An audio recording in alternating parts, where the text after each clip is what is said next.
আসসালামু আলাইকুম, সবাইকে স্বাগত জানাচ্ছি আজকে আমাদের লাইভ ক্লাসে। আর আমাদের আজকে কিন্তু খুবই গুরুত্বপূর্ণ জিকে ক্লাস হবে। আজকে আবার মনে করেন না যে বাংলা ক্লাস হবে, আজকে জিকে ক্লাস হবে। সাম্প্রতিক সময় বিভিন্ন জব পরীক্ষায় যে প্রশ্নগুলো আসছে, বিশেষ করে বিসিএস বা অন্যান্য জব পরীক্ষায় যে স্যার ব্রেকিং নভেম্বর মধ্যে প্রাথমিক 13,500 শিক্ষক নিয়োগ। Wow, good news, good news, তাই না? চমৎকার। হ্যাঁ, নভেম্বরে প্রথম সপ্তাহে আসতেছে প্রাইমারি 13,000-এর প্রথম ধাপের সার্কুলার, তাই তো? যাই হোক, এটা একটা সুখবর। যারা এতদিন প্রাইমারি চাকরির জন্য একদম হুমড়ি খেয়েছিলেন যে প্রাইমারি চাকরি লাগবে, সহকারী শিক্ষক, সহকারী অলরেডি কিন্তু প্রধান শিক্ষক দিয়েই দিয়েছে। স্যার টেনশনের কারণ নাই, যেহেতু পহেলা নভেম্বর আমাদের নভেম্বরের পহেলা নম্বর আমাদের বিসিএস সার্কুলার দিচ্ছে 50, এরপর আমাদের প্রথম ধাপের প্রাইমারি পরীক্ষা দিচ্ছে। সুতরাং এত টেনশনের কোনো কারণ নেই, ধুমাইয়া পড়তে হবে।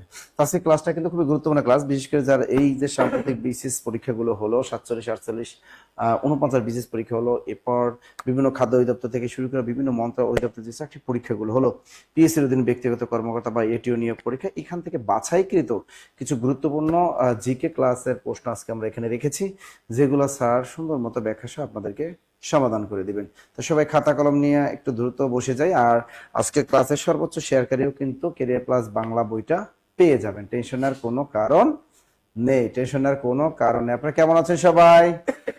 ঝটপট ঝটপট ঝটপট একটু জয়েন করে দ্রুত। প্রিয় খালিদ স্যার, বিধ্বস্ত নীলিমা, তুমি বিধ্বস্ত কেন?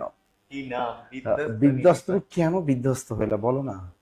কার জন্য, কার ছোঁয়াতে, কার পরশে এত বিধ্বস্ত হলো, তাই না? আইডি নাম রেখেছো বিধ্বস্ত নীলিমা, কেন? না, আপনার আজকে পোস্টটা কিন্তু সুন্দর হয়েছে। কিসের পোস্ট? ওই যে আজকে আপনার আইডিতে পোস্ট দিয়েছেন। ওরে ভাই, এইসব মজার মজার পোস্ট না দিলে তো স্টুডেন্টরা মজা পাবে না।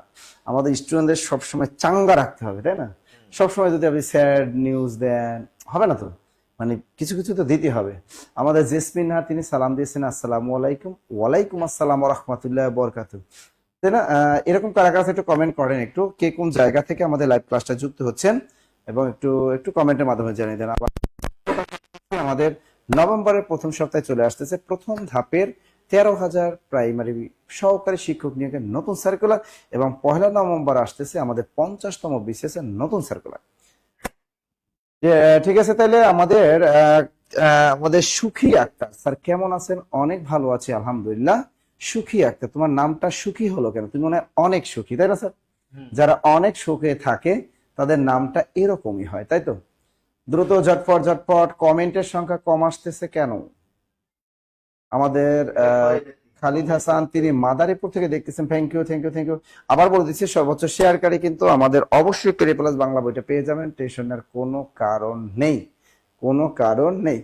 আর একটা জিনিস হলো, আমাদের আজকে যদি ক্লাস চলাকালীন সময় যদি আমাদের গুগল ফর্মটা পূরণ করেন, তাহলে কিন্তু ডিসকাউন্টে ভর্তির সুযোগ পাবেন কিন্তু, ঠিক আছে? আর বিসিএস সার্কুলার দিলে কিন্তু কোর্স ফি বেড়ে যাবে, এবং প্রাইমারি সার্কুলার দিলেও কোর্স ফিটা বেড়ে যাবে। সুতরাং যারা আগে পূর্ব প্রস্তুতি নিয়ে মাঠে নামতে চাচ্ছেন, তারা অবশ্যই আমাদের হটলাইন নাম্বারগুলোতে কল দিবেন। কল দিলে কিন্তু আপনি অনায়াসে ভর্তির সুযোগ পাবেন, এবং খুবই ডিসকাউন্টে কিন্তু ভর্তি হতে পারবেন। শামীম ইসলাম তিনি জব বেড়েছেন সকল স্যার আমার প্রিয়, thank you thank you thank you thank you thank you. Rajshahi থেকে বিধ্বস্ত আছেন আমাদের সাথে। সুমা খান কেমন আছে স্যার? অনেক ভালো আছি। সুমাইয়া সূচনা তিনি বলছেন my all time favourite Khalid sir. তা আমি কি বলছি? এই সুমাইয়া সূচনা আপনাকে বলছে my all time favourite Khalid sir, তার মানে আমি কি ভিলেন? হ্যাঁ, খালিদ স্যার আপনার প্রিয়, তার এই সূচনা, তা আমি কি ভিলেন? আজকে একটা নিউজেও দেখলাম কি দিচ্ছেন? জায়েদ খান বিয়ে করছে, কিন্তু আপনার জায়েদ খান আমিও দেখলাম, এটা ভুয়া না, এআই দিয়ে বানাইছে। আমিও দেখলাম জায়েদ খান বিয়ে করছে। তো আমার ইউনিভার্সিটি বড় ভাই, মানে জায়েদ খান কিন্তু জহুরুল হক হলের, আমি ছিলাম এফরাম হলে, সে তো জহুরুল হক হলে, আমার 2 ইয়ার সিনিয়র বড় ভাই, সে ইতিহাস ডিপার্টমেন্টের, ঠিক আছে? এখন বড় ভাই মানুষ যদি কোয়ারছে, তাহলে আমি কি বসে থাকতে পারি? বড় ভাই মানুষ যদি রিস্ক নিছি একটা, তাই না? না, সূচনার সাথে কোনো কথা নাই, অবাক। এবার কি আছে দেখি, বিভর চৌধুরী স্যার আজ বই দিবেন? আপনার বই আছে? নাই তো। আনছেন একটা? মাত্র একটা? স্যার একটা আনছে, সমস্যা নাই, স্যার একটা আনছে। স্যারের দিকে বই, খালিদ স্যারের দিকে স্যারের বই একটা ফ্রি পাবেন, আর ক্যারিয়ার প্লাস একটা পাবেন, দুইটা পাবেন। স্যার আমি বরিশালের, তো তাই অনেক সুখী। ও ওই মেয়ে, ওই সুখী আক্তার, ওর বাড়ি হলো বরিশাল, তাই সে অনেক সুখী। একটা গান আছে না বরিশালের লঞ্চ, ওইটা স্যার গানটা গান না একটু। ওই যে বরিশালের লঞ্চে ওইটা লইব কেবিন রুম, একটা গান আছে না বরিশাল লঞ্চের? আমি বরিশালে আরে কি বরিশাল লঞ্চের একটা গান আছে না, এই গানটা কে পারেন? হ্যাঁ, তানিয়া কালেকশন, এই স্যার মিথ্যা ইতিহাস পড়ান, মিথ্যা ইতিহাস পড়াবেন কেন? সত্য ইতিহাস দিতে পারবে, মিথ্যা ইতিহাস ও পড়াবেন? আওয়ামী লীগ করে। ও আওয়ামী লীগের। শোনেন, এখন একটা যে জিকে পড়াতে গেলে আমাদের জিকে স্যাররা অনেক বিপদে পড়ে, খেয়াল করেন। কারণ এখন আওয়ামী লীগের আমলের যে মুক্তিযুদ্ধের ইতিহাস, ওগুলো কিন্তু বাদ দেওয়া হয়েছে। দেখেন ইতিহাস 1954 পড়তে থেকে, চাইলে অফলাইনে হ্যাঁ 1954 থেকে একদম 1969 পর্যন্ত এইগুলা কিন্তু বাদ দেওয়া হয়েছে। এখন পিএসসি সিলেবাসটা আপনারা যদি দেখেন, চাকরি পরীক্ষা কিন্তু আসে না। সুতরাং ওই ধরনের জিনিসগুলো স্যারকে প্রশ্ন না করাই বেটার। জিকে স্যাররা রিয়েলি অনেক বিপদে পড়তেছে। এখন অনেক জিকে স্যারকে যদি প্রশ্ন করানি হিস্ট্রি প্রশ্ন করে, স্যার স্বাধীনতার জনক কেন, ওই স্যার কি কইব? কি মানে ভেজালটা লাগাই দেয়। এই জন্য ওই ধরনের প্রশ্ন করাই যাবে না, আর ওই ধরনের প্রশ্ন আমাদের চাকরি পরীক্ষা আসবে না। আমরা যেহেতু জবের জন্য পড়াশোনা করতেছি, সুতরাং জবের জন্য সাম্প্রতিক রিলেটেড প্রশ্নগুলো আসবে। সুতরাং আওয়ামী লীগ রিলেটেড প্রশ্ন আসবে না, এটা আমরা জানি। আবার যখন আবার আওয়ামী লীগ ক্ষমতা আসবে, তখন আমরা আওয়ামী লীগ রিলেটেড প্রশ্ন পড়বো। এখন যেহেতু আমাদের বিএনপি পন্থী, জামাতপন্থী বাংলাদেশ, এনসিপি এইগুলোই চলতেছে, এইগুলো রিলেটেড প্রশ্ন বিভিন্ন চাকরি পরীক্ষা আসে, বিসিএস আসে। সুতরাং আপনাদের টেনশন নেওয়ার কোনো কারণ নাই। ওকে স্যার, ধুমতারাক্কা একটু লাগাই দেন, শুরু করে দেন স্যার। জি, অস্ত্র দেন। শুরু করে।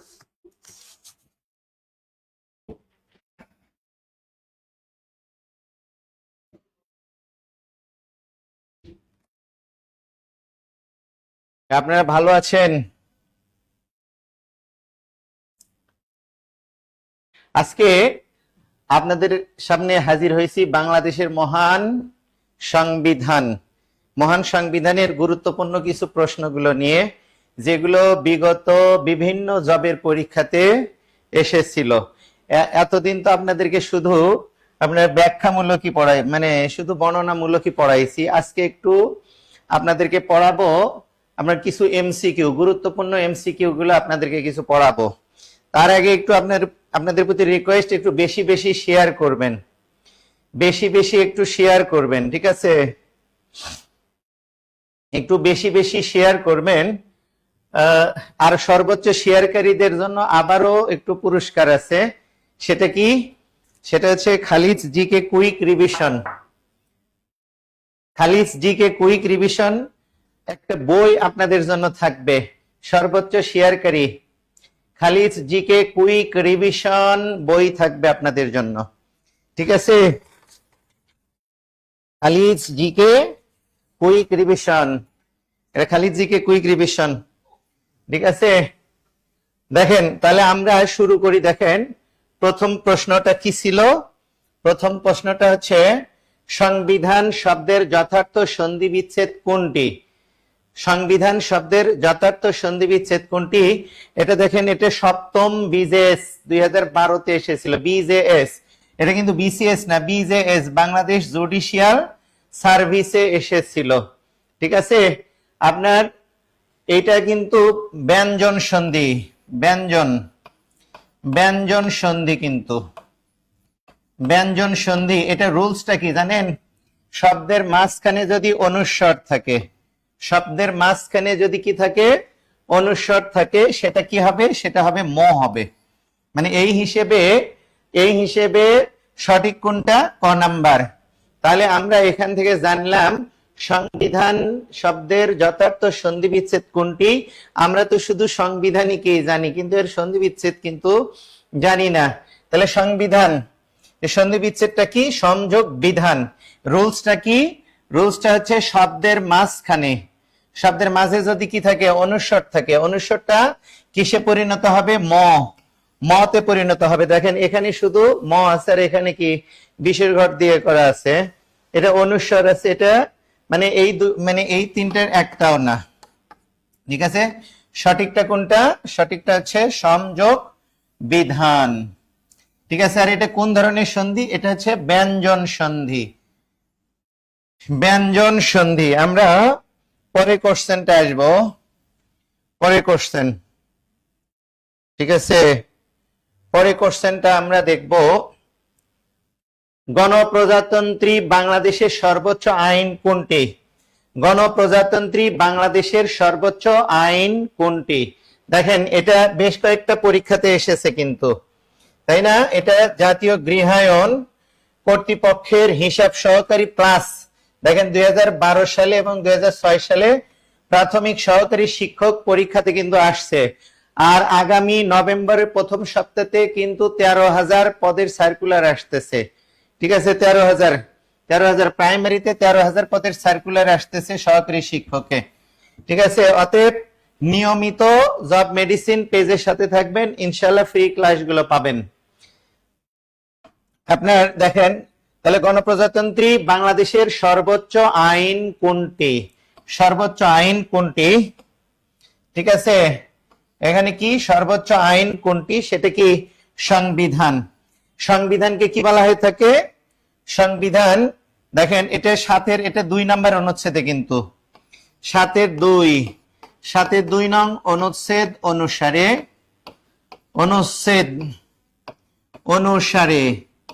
ঠিক আছে, 7-এর 2 নং অনুচ্ছেদ অনুসারে আপনার প্রজাতন্ত্রের সর্বোচ্চ আইনের নাম সংবিধান। তাহলে পরীক্ষাতে যদি কোশ্চেন দেয় প্রজাতন্ত্রের সর্বোচ্চ আইন কোনটি? সংবিধান। এগুলো কিন্তু আমি নিয়মিত আপনার ক্লাস এগুলো কিন্তু পড়াই কিন্তু। তারপরে আমরা আরো দেখতে পারি তাহলে প্রজাতন্ত্রের সর্বোচ্চ আইন কোনটি? সংবিধান। এরপরে আরো যেটা পরীক্ষাতে আসে রাষ্ট্রের মূল দলিল। রাষ্ট্রের মূল দলিল পরীক্ষাতে এভাবেও কোশ্চেন দেয়, রাষ্ট্রের মূল দলিল কোনটি? সংবিধান। এরপরে কোশ্চেন দেয় রাষ্ট্রের প্রধান মৌলিক আইন। রাষ্ট্রের প্রধান মৌলিক আইন। ঠিক আছে, রাষ্ট্রের প্রধান মৌলিক আইন মানে এখান থেকে 3 ধরনের প্রশ্ন হয়। 3 ধরনের প্রশ্ন মানে গণপ্রজাতন্ত্রী বাংলাদেশের সর্বোচ্চ আইন কোনটি? সংবিধান। রাষ্ট্রের মূল দলিল কোনটি? সেটাও সংবিধান। এরপরে রাষ্ট্রের প্রধান মৌলিক আইন কোনটি? সেটাও কি সংবিধান। মানে এইভাবে নিয়মিত পরীক্ষাতে কোশ্চেন কিন্তু এসে থাকে। দেখেন অনেক সহজ প্রশ্ন এটা। এটা প্রাইমারির পরীক্ষাতে 2 বার এসেছে কিন্তু। ঠিক আছে, আমরা এরপরে কোশ্চেনটা দেখব। বাংলাদেশের সংবিধানের নাম কি? বাংলাদেশের সংবিধানের নাম কি? ঠিক আছে, বাংলাদেশের সংবিধানের নাম কি? ঠিক আছে, এই প্রশ্নটা কিন্তু অনেক গুরুত্বপূর্ণ। এইবার কিন্তু মানে জাতীয় সংসদের নাম দিয়েছিল, তাই না? আর আপনার 48তম বিসিএস এ কোশ্চেন আসছে কি আপনার বাংলাদেশ সংবিধানের নাম কি? ঠিক আছে, সেটা কি? গণপ্রজাতন্ত্রী বাংলাদেশের সংবিধান। মানে কি? যেটা বর্তমানে যে আপনার সংবিধান সংস্কার কমিশন তারা কিন্তু কি করতে চেয়েছিল? নাম করতে চেয়েছিল গণপ্রজাতন্ত্রী সংবিধান, বাংলাদেশের সংবিধান। কিন্তু সেটা না করে বর্তমানে এখন আমাদের আছে কি গণপ্রজাতন্ত্রী বাংলাদেশের সংবিধান। আর এটার ইংরেজি নাম যদি আমরা দেখি the constitution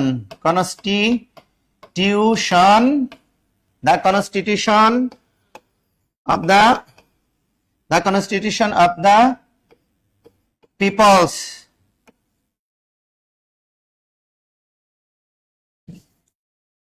The Constitution of the People's Republic of Bangladesh. The Constitution of the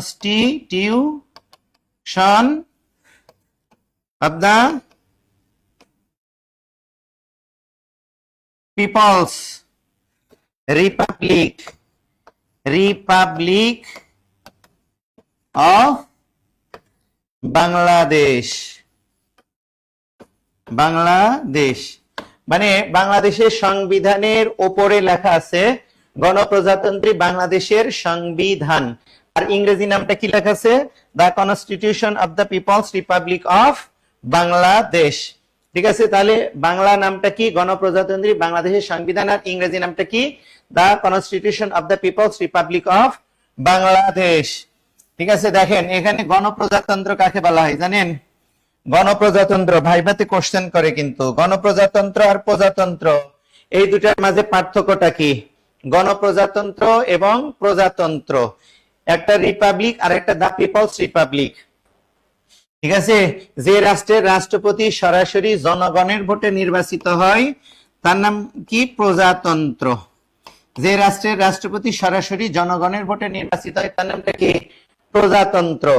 আর গণপ্রজাতন্ত্র কাকে বলা হয়? গণপ্রজাতন্ত্রী যে রাষ্ট্রের রাষ্ট্রপতি সরাসরি জনগণের ভোটে নির্বাচিত না হয়ে পরোক্ষভাবে নির্বাচিত হয় তার নাম গণপ্রজাতন্ত্রী।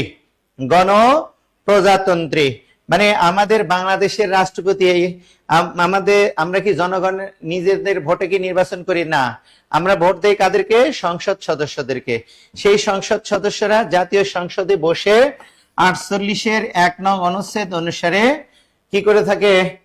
48-এর 1 নং অনুচ্ছেদ অনুসারে আপনার রাষ্ট্রপতিকে নির্বাচন করে থাকে। বিধায় আমাদের এই দেশের নামটা কি? গণপ্রজাতন্ত্রী।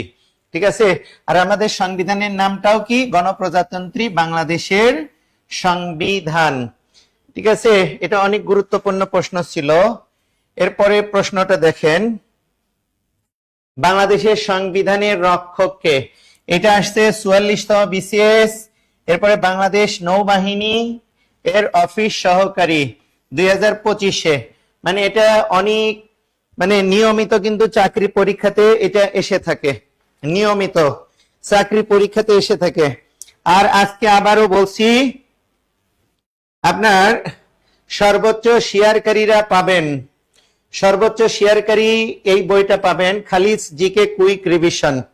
যেহেতু আগামী নভেম্বর মাসের প্রথম সপ্তাহতেই আপনার 50তম বিসিএস এর সার্কুলার আসতেছে, তাদের জন্য এই বইটা কিন্তু অসাধারণ বই হবে, অসাধারণ বই।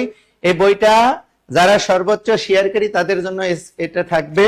আর এই যে পিছনে দেখেন খালিদ জিকে প্রশ্ন পাঠ, এটা কিন্তু আগামী নভেম্বর মাসের প্রথম সপ্তাহে ইনশাল্লাহ এই বইটা আসবে। এটা 5000+ এমসিকিউ আকারে। ঠিক আছে, এটা আপনারা প্রত্যেকেই নিতে পারবেন। ঠিক আছে, বাংলাদেশ, আন্তর্জাতিক, ভূগোল, নৈতিকতা, এই 4টা সাবজেক্টের উপরে। আর এটা আপনার লাইব্রেরিতে পাবেন ইনশাল্লাহ, আর জব মেডিসিন অফিসেও পাওয়া যাচ্ছে। তাহলে দেখেন, তাহলে আমাদের সংবিধানের রক্ষক, বাংলাদেশের সংবিধানের রক্ষক, রক্ষক মানে কি? রক্ষক মানে যিনি রক্ষা করে, তাই না? এই যে সংবিধানের রক্ষক বলা হয় কাকে? সুপ্রিম কোর্টকে। সুপ্রিম কোর্টকে বেশ কয়েকটা বলা হয়, সেটা কি? সংবিধানের রক্ষক, তারপর কি? সংবিধানের অভিভাবক, সংবিধানের অভিভাবক, অভিভাবক। তারপরে কি? সংবিধানের ব্যাখ্যাকর্তা, সংবিধানের ব্যাখ্যাকর্তা, ব্যাখ্যাকর্তা। ঠিক আছে, তাহলে সংবিধানের রক্ষককে, সংবিধানের রক্ষক সুপ্রিম কোর্ট, সংবিধানের অভিভাবককে, সেটাও কে? Supreme court. এরপরে সংবিধানের ব্যাখ্যাকর্তাকে সুপ্রিম কোর্ট। এই যে সংবিধানের রক্ষক সুপ্রিম কোর্ট, এটা কিন্তু আপনার 102 নাম্বার অনুচ্ছেদ, 100 কত? 102 এবং আপনার 7-এর খ নং অনুচ্ছেদ, এগুলো অনুসারে সংবিধানের রক্ষক বলা হয় কাকে? সংবিধানের রক্ষক বলা হয় সুপ্রিম কোর্টকে। এর পরের প্রশ্ন আমরা যাব। পরের প্রশ্নটা কি আছে দেখেন, বর্তমান বিশ্বের কোন দেশটির সংবিধান শান্তি সংবিধান? শান্তি সংবিধান। এটা 35তম বিসিএস এর প্রশ্নে এসেছে। একটু শেয়ার করেন, এটা আজকে খুব একটু কম হয়েছে, দেখি সর্বোচ্চ শেয়ারকারী বললাম তো।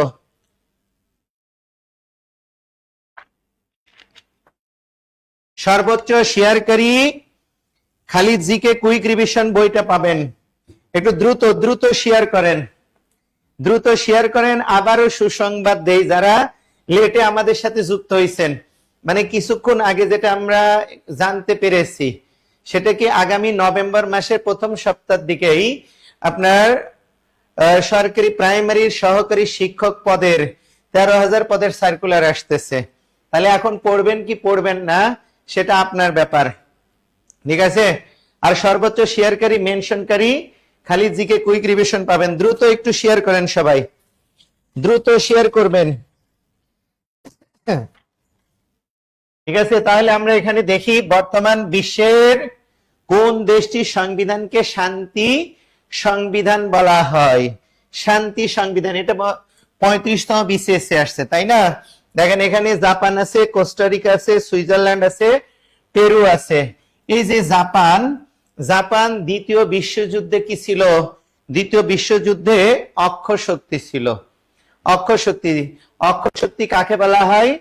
অক্ষর শক্তি হচ্ছে যারা প্রথমে আক্রমণ করে, মানে যুদ্ধটা যারা লাগায়, এদেরকে কি বলা হয়? অক্ষর শক্তি। আর দ্বিতীয় বিশ্বযুদ্ধের অক্ষর শক্তি কে ছিল? Japan, Germany, Italy. এই জাপান দ্বিতীয় বিশ্বযুদ্ধে দূরপ্রাচ্যের সবকটা দেশই দখল করে নেয়। দূরপ্রাচ্যের দেশ আমরা দেখি আপনার উত্তর কোরিয়া, দক্ষিণ কোরিয়া, চীন, মঙ্গোলিয়া, জাপান, ঠিক আছে? তাইওয়ান তো আপনার চীনের একটা প্রদেশ হিসেবে গণ্য করা হয়, যেহেতু বাংলাদেশ এক চীন নীতিতে বিশ্বাসী, ঠিক আছে? এই দেশগুলো কি দূরপ্রাচ্যের দেশ। জাপান দূরপ্রাচ্যের সবকটা দেশই দখল করে নেয় এবং যুদ্ধের ইতি টানে কিভাবে আপনার দখল করে নেয়। এবং 7 ডিসেম্বর 1941 সালে জাপান মার্কিন যুক্তরাষ্ট্রের হাওয়াই দ্বীপপুঞ্জের পার্ল হারবারে আক্রমণ চালায়। তখন আনুষ্ঠানিকভাবে মার্কিন যুক্তরাষ্ট্র দ্বিতীয় বিশ্বযুদ্ধে জড়িয়ে পড়ে। আপনার এই মানে দ্বিতীয় বিশ্বযুদ্ধের ইতি টানে মার্কিন যুক্তরাষ্ট্র কিভাবে এই জাপানের উপরে লিটল বয় এবং ফ্যাটম্যান নামক দুইটা আণবিক বোমা নিক্ষেপের মাধ্যমে সেই জাপান ধ্বংসপ্রাপ্ত হয়। সেই ধ্বংসপ্রাপ্ত জাপানকে আবার অর্থনৈতিকভাবে পুনরুদ্ধার করেছিল কে? মার্কিন যুক্তরাষ্ট্র। সেই মার্কিন যুক্তরাষ্ট্রের সহায়তায় 1947 এর 3 মে জাপানের সংবিধান প্রণীত হয়। যেই সংবিধানের 9 নম্বর অনুচ্ছেদে বলা হয়েছে জাপান বিশ্ব শান্তি রক্ষার্থে বহির্বিশ্বে আক্রমণ করবে না। আর এই কারণে জাপানের সংবিধানকে কি বলা হয় থাকে? শান্তি সংবিধান বলা হয়, ঠিক আছে? তাহলে এখানে প্রশ্নে শান্তি সংবিধান কাকে বলা হয় থাকে? জাপানের সংবিধানকে, ঠিক আছে? শান্তি সংবিধান বলা হয়ে থাকে। জাপান কিন্তু জাপানকে বলা হয় ভূমিকম্পের দেশ, জাপানকে বলা হয় দূরপ্রাচ্যের দেশ। এখনো কিন্তু জাপানে সাংবিধানিক রাজতন্ত্র প্রতিষ্ঠিত আছে, ঠিক আছে? জাপানের রাজাদেরকে বলা হয় মিকাডো বলা হয়, ঠিক আছে? আর জাপানের বর্তমান রাজার নাম হচ্ছে নারুহিতো। কথা কি ক্লিয়ার? তাহলে আমরা জাপানের শান্তি সংবিধান ব্যাপারে আমরা বিস্তারিত জানলাম। আমরা এরপরে কোশ্চেনটা আসছি। পরে কোশ্চেনটা আপনার দেখেন, constitution is the way of life the state has chosen for itself। উক্তিটি কার? এই উক্তিগুলো পরীক্ষাতে দেয়, মানে বিভিন্ন উক্তিগুলো পরীক্ষাতে আসে। উক্তিটি কার? দেখেন এখানে দেওয়া আছে সক্রেটিস, প্লেটো, এরিস্টটল, চাণক্য। সক্রেটিসের ছাত্র প্লেটো, প্লেটোর ছাত্র এরিস্টটলের ছাত্র আলেকজান্ডার। সংক্ষেপে আমরা কি জানি? স্পা। সক্রেটিসের ছাত্র প্লেটো, প্লেটোর ছাত্র এরিস্টটলের ছাত্রকে আলেকজান্ডার। আর এই যে এই উক্তিটা করেছেন কে? আপনার এরিস্টটল। উনি তার পলিটিক্স গ্রন্থে উনি কি করেছেন? আপনার এই বিখ্যাত উক্তিটা করেছেন, constitution is the way of life the state has chosen for itself. আর এটার বাংলা অনুবাদটা কি জানেন? রাষ্ট্রের পছন্দকৃত জীবন পদ্ধতি সংবিধান। আমরা যদি এর অনুবাদটা দেখি কি হবে?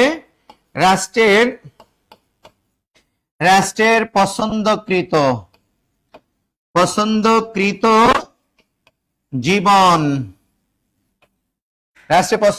জীবন পদ্ধতি সংবিধান, ঠিক আছে?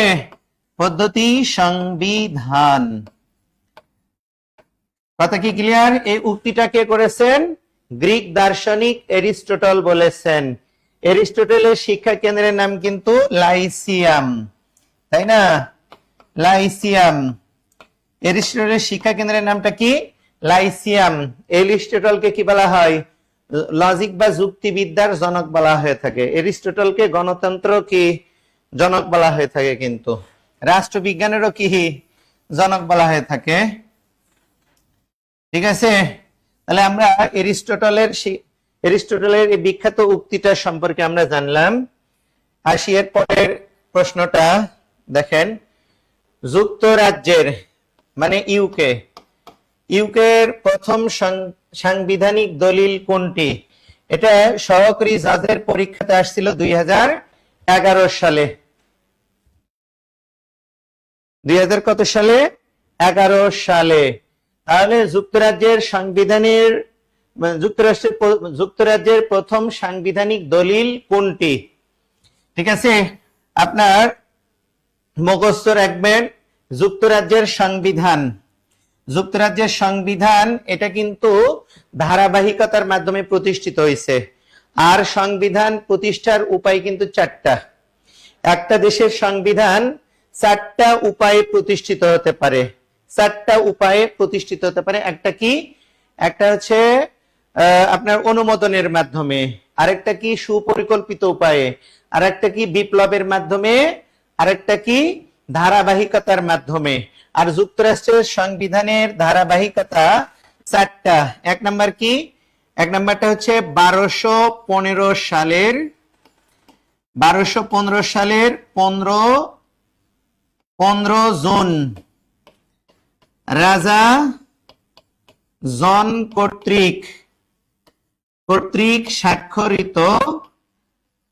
স্বাক্ষরিত ম্যাগনা কার্টা। রাজা জন কর্তৃক স্বাক্ষরিত ম্যাগনা কার্টা। এরপরে 2 নাম্বারটা কি? 2 নাম্বারটা হচ্ছে 1628 সালের পিটিশন অফ রাইটস। ঠিক আছে, এরপরে 3 নাম্বারটা কি? 1689 সালের বিল অফ রাইটস। 1689 সালের কি রাইটস? Bill of rights. 4 নাম্বারটা কি? 1701 সালের act of settlement. SETTLEMENT, act of settlement. তাহলে দেখেন যুক্তরাজ্যের প্রথম সাংবিধানিক দলিল কোনটি? তাহলে এখানে প্রথম সাংবিধানিক দলিলটা হবে আপনার 1215 সালে 15 জুন রাজা জন কর্তৃক স্বাক্ষরিত কোন কার্টা? ম্যাগনা কার্টা। কথা কি ক্লিয়ার? কথা কি বুঝতে পারছেন আমার আলোচনাটা? তাহলে যুক্তরাজ্যের প্রথম সাংবিধানিক দলিল মনোযোগ সহকারে শোনেন। সংবিধান কত প্রকার? আমরা জানি সংবিধান 2 প্রকার। একটা কি? লিখিত, আর একটা কি? অলিখিত। ঠিক আছে, আমরা তো জানি বাংলাদেশের সংবিধান লিখিত, আর ইউকের সংবিধান অলিখিত। অলিখিত মানে কি? লেখা যে নাই এমনটা না। ঠিক আছে, অলিখিত মানে যার একাধিক কি রয়েছে? উৎস রয়েছে। দেখেন যুক্তরাজ্যের সংবিধানের কিন্তু একাধিক উৎস রয়েছে। একাধিক উৎস থাকার কারণে যুক্তরাজ্যের সংবিধান হচ্ছে অলিখিত। আর আমাদের বাংলাদেশের সংবিধানের একটা উৎস থাকার কারণে বাংলাদেশের সংবিধানটা লিখিত। তাহলে লিখিত এবং অলিখিতর মধ্যে পার্থক্য আমরা জানলাম। একাধিক উৎস থাকলে হবে অলিখিত, আর একটা মাত্র উৎস থাকলে হবে সেটা কি? লিখিত। আর যুক্তরাজ্যের সংবিধানের ধারাবাহিকতাগুলো আমরা সিরিয়াল ভাবে আমরা দেখলাম। আমরা এরপরে প্রশ্নটা আসব। ঠিক আছে, পরের প্রশ্নটা কি? দেখেন 8 নাম্বার রাজা মরে না এই উক্তিটি কোন দেশের সংবিধানে উল্লেখ আছে? রাজা মরে না উক্তিটি কোন দেশের সংবিধানে উল্লেখ আছে? ঠিক আছে, রাজা মরে না কোন দেশের সংবিধানে? বলেন কারা কারা পারবেন? জাপানেও কিন্তু রাজতন্ত্র আছে, আপনার নেপালেও রাজতন্ত্র ছিল, গ্রেট ব্রিটেনেও কিন্তু সাংবিধানিক রাজতন্ত্র, থাইল্যান্ডেও কিন্তু রাজতন্ত্র। এই প্রত্যেকটা দেশে কিন্তু রাজতন্ত্র। তার ভিতর নেপালে এখন গণতন্ত্র, এখন রাজতন্ত্র নাই। ঠিক আছে, জাপানের সংবিধান কিন্তু জাপানে সাংবিধানিক রাজতন্ত্র আছে, গ্রেট ব্রিটেন, এখানেও কি সাংবিধানিক রাজতন্ত্র, মানে কি রাজা রানী সরকার, রাজা রানী থাকবে রাষ্ট্রপ্রধান, আর প্রধানমন্ত্রীর নেতৃত্বে মন্ত্রিসভা থাকবে সরকার প্রধান, এটাকে বলা হয় সাংবিধানিক কি রাজতন্ত্র। আর এখানে আপনার গ্রেট ব্রিটেনের সংবিধানে রাজা রানী সম্পর্কে গুরুত্বপূর্ণ কিছু উক্তি করা হয়েছে। তার ভিতরে একটা উক্তি কি, রাজা মরে না, মানে কি the king can do no wrong.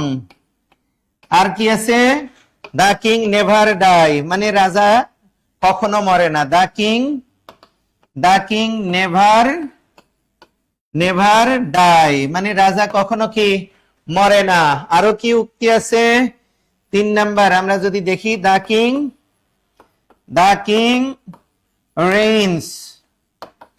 reigns but does not rule। তাহলে এই সবগুলো বলা হয়েছে কোন দেশের সংবিধানে, গ্রেট ব্রিটেনের সংবিধানে। গ্রেট ব্রিটেন 3টা দেশ নিয়ে গঠিত, ঠিক আছে। গ্রেট ব্রিটেন, ইংল্যান্ড, স্কটল্যান্ড আর ওয়েলস, এই 3টা দেশ নিয়ে হয় গ্রেট ব্রিটেন। আর ইংল্যান্ড, ওয়েলস, স্কটল্যান্ড আর উত্তর আয়ারল্যান্ড, এই 4টা মিলা হয় ইউকে বা যুক্ত রাজ্য। তাহলে গ্রেট ব্রিটেনের সংবিধানে রাজা রানী সম্পর্কে কি কি উক্তি আছে, the king can do no wrong, রাজা কখনো কি করে না, ভুল করতে পারে না। তারপর দা কিং নেভার ডাই, রাজা কখনো মরে না, মানে এইটা। তারপর দা কিং রেইনস, এই রেইনস মানে কিন্তু রাজত্ব করা, রেইনস মানে রাজত্ব। The king reigns but does not rule, মানে রাজা রাজত্ব করে কিন্তু কি করে না, শাসন করে না, মানে রাজা রাজাই, উনি কি নন, শাসক নন, এমনটাই বোঝাচ্ছে। তাহলে এটা বলা হয়েছে কোন দেশের সংবিধানে, গ্রেট ব্রিটেন এর সংবিধানে। আমরা 9 নাম্বার প্রশ্নে যাব। 9 নাম্বার প্রশ্নে দেখেন, এগুলো কিন্তু বাংলাদেশ এবং আন্তর্জাতিক উভয়টার সাথেই আমরা যদি সংবিধান বিস্তারিত পড়তে চাই, তাহলে এগুলো কিন্তু কি দরকার, ঠিক আছে। দেখেন ম্যাগনা কার্টা কত খ্রিস্টাব্দে প্রণীত হয়। এই যে ম্যাগনা কার্টা এই বিষয়টা কি সেটা আগে আমরা জানি। এখানে আমরা অপশন গুলো পরে আলোচনা করব। এটা আসছে সিনিয়র স্টাফ নার্স 2023 সালে, তারপরে সিএজি কার্যালয় জুনিয়র অডিটর 2014 এবং 2021 সালে, ঠিক আছে। 2014 এবং 2011 সালে এই পরীক্ষাগুলোতে আসছে, ঠিক আছে। আমরা এই ম্যাগনা কার্টা বিষয়টা কি সেটা আমরা একটু দেখি, ঠিক আছে। এই ম্যাগনা কার্টা, এটাকে কি বলা হয়, ব্রিটেনের শাসনতন্ত্রের বাইবেল বলা হয়, ব্রিটেনের শাসনতন্ত্রের বাইবেল বলা হয়। আর এই ম্যাগনা কার্টা প্রণীত হয়েছিল 1215 সালের 15 জুন। 1215 সালে কত জুন, 15ই জুন। এই যে ম্যাগনা কার্টা কেন এটা স্বাক্ষরিত হয়েছিল, সেটা হচ্ছে সেই সময়ে ব্রিটেনের রাজা ছিলেন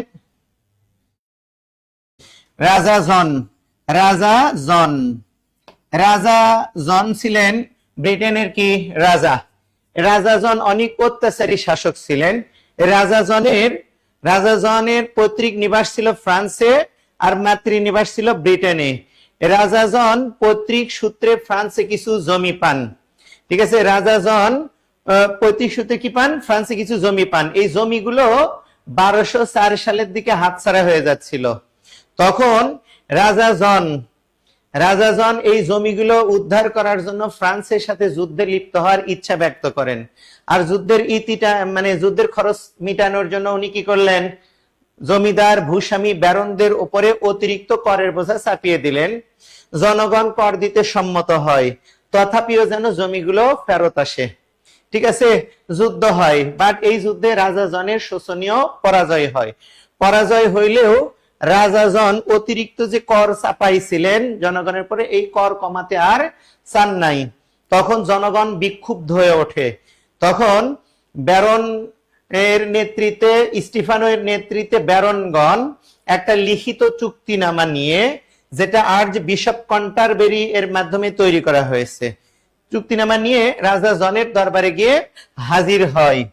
আর 1215 সালে 15 জুন রানী মেইড নামক স্থানে এটা কি হয়েছিল, স্বাক্ষরিত হয়েছিল, যেটাকে কি বলা হয়, ব্রিটেনের শাসনতন্ত্রের বাইবেল বলা হয়ে থাকে।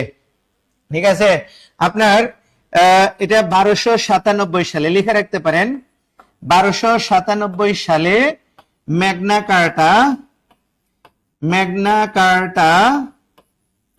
ব্রিটেনের আইনে পরিণত হয়। ম্যাগনা কার্টা ব্রিটেনের আইনে পরিণত হয়। তাহলে ম্যাগনা কার্টা কত সালে ব্রিটেনের আইনে পরিণত হয়েছে? 1297 সালে ম্যাগনা কার্টা ব্রিটেনের আইনে পরিণত হয়। এই যে ম্যাগনা কার্টা, এই ম্যাগনা কার্টা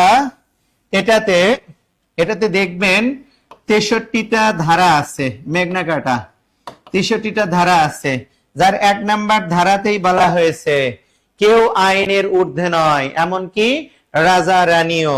কেউ আইনের ঊর্ধ্বে নয়, এমনকি রাজা রানীও। ঠিক আছে, ম্যাগনা কার্টা। তাহলে আমরা ম্যাগনা কার্টার উপরে গুরুত্বপূর্ণ তথ্য কিছু জানলাম। তাহলে এখানে সঠিক উত্তরটা কি হচ্ছে? 1215 খ্রিস্টাব্দ।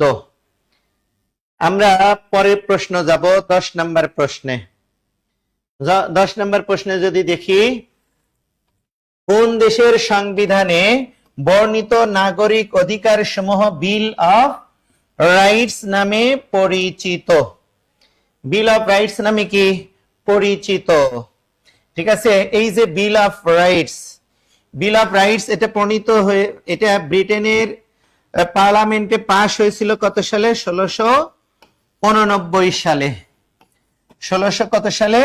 89 সালে। বাট এই যে বিল অফ রাইটস কাকে বলা হয়?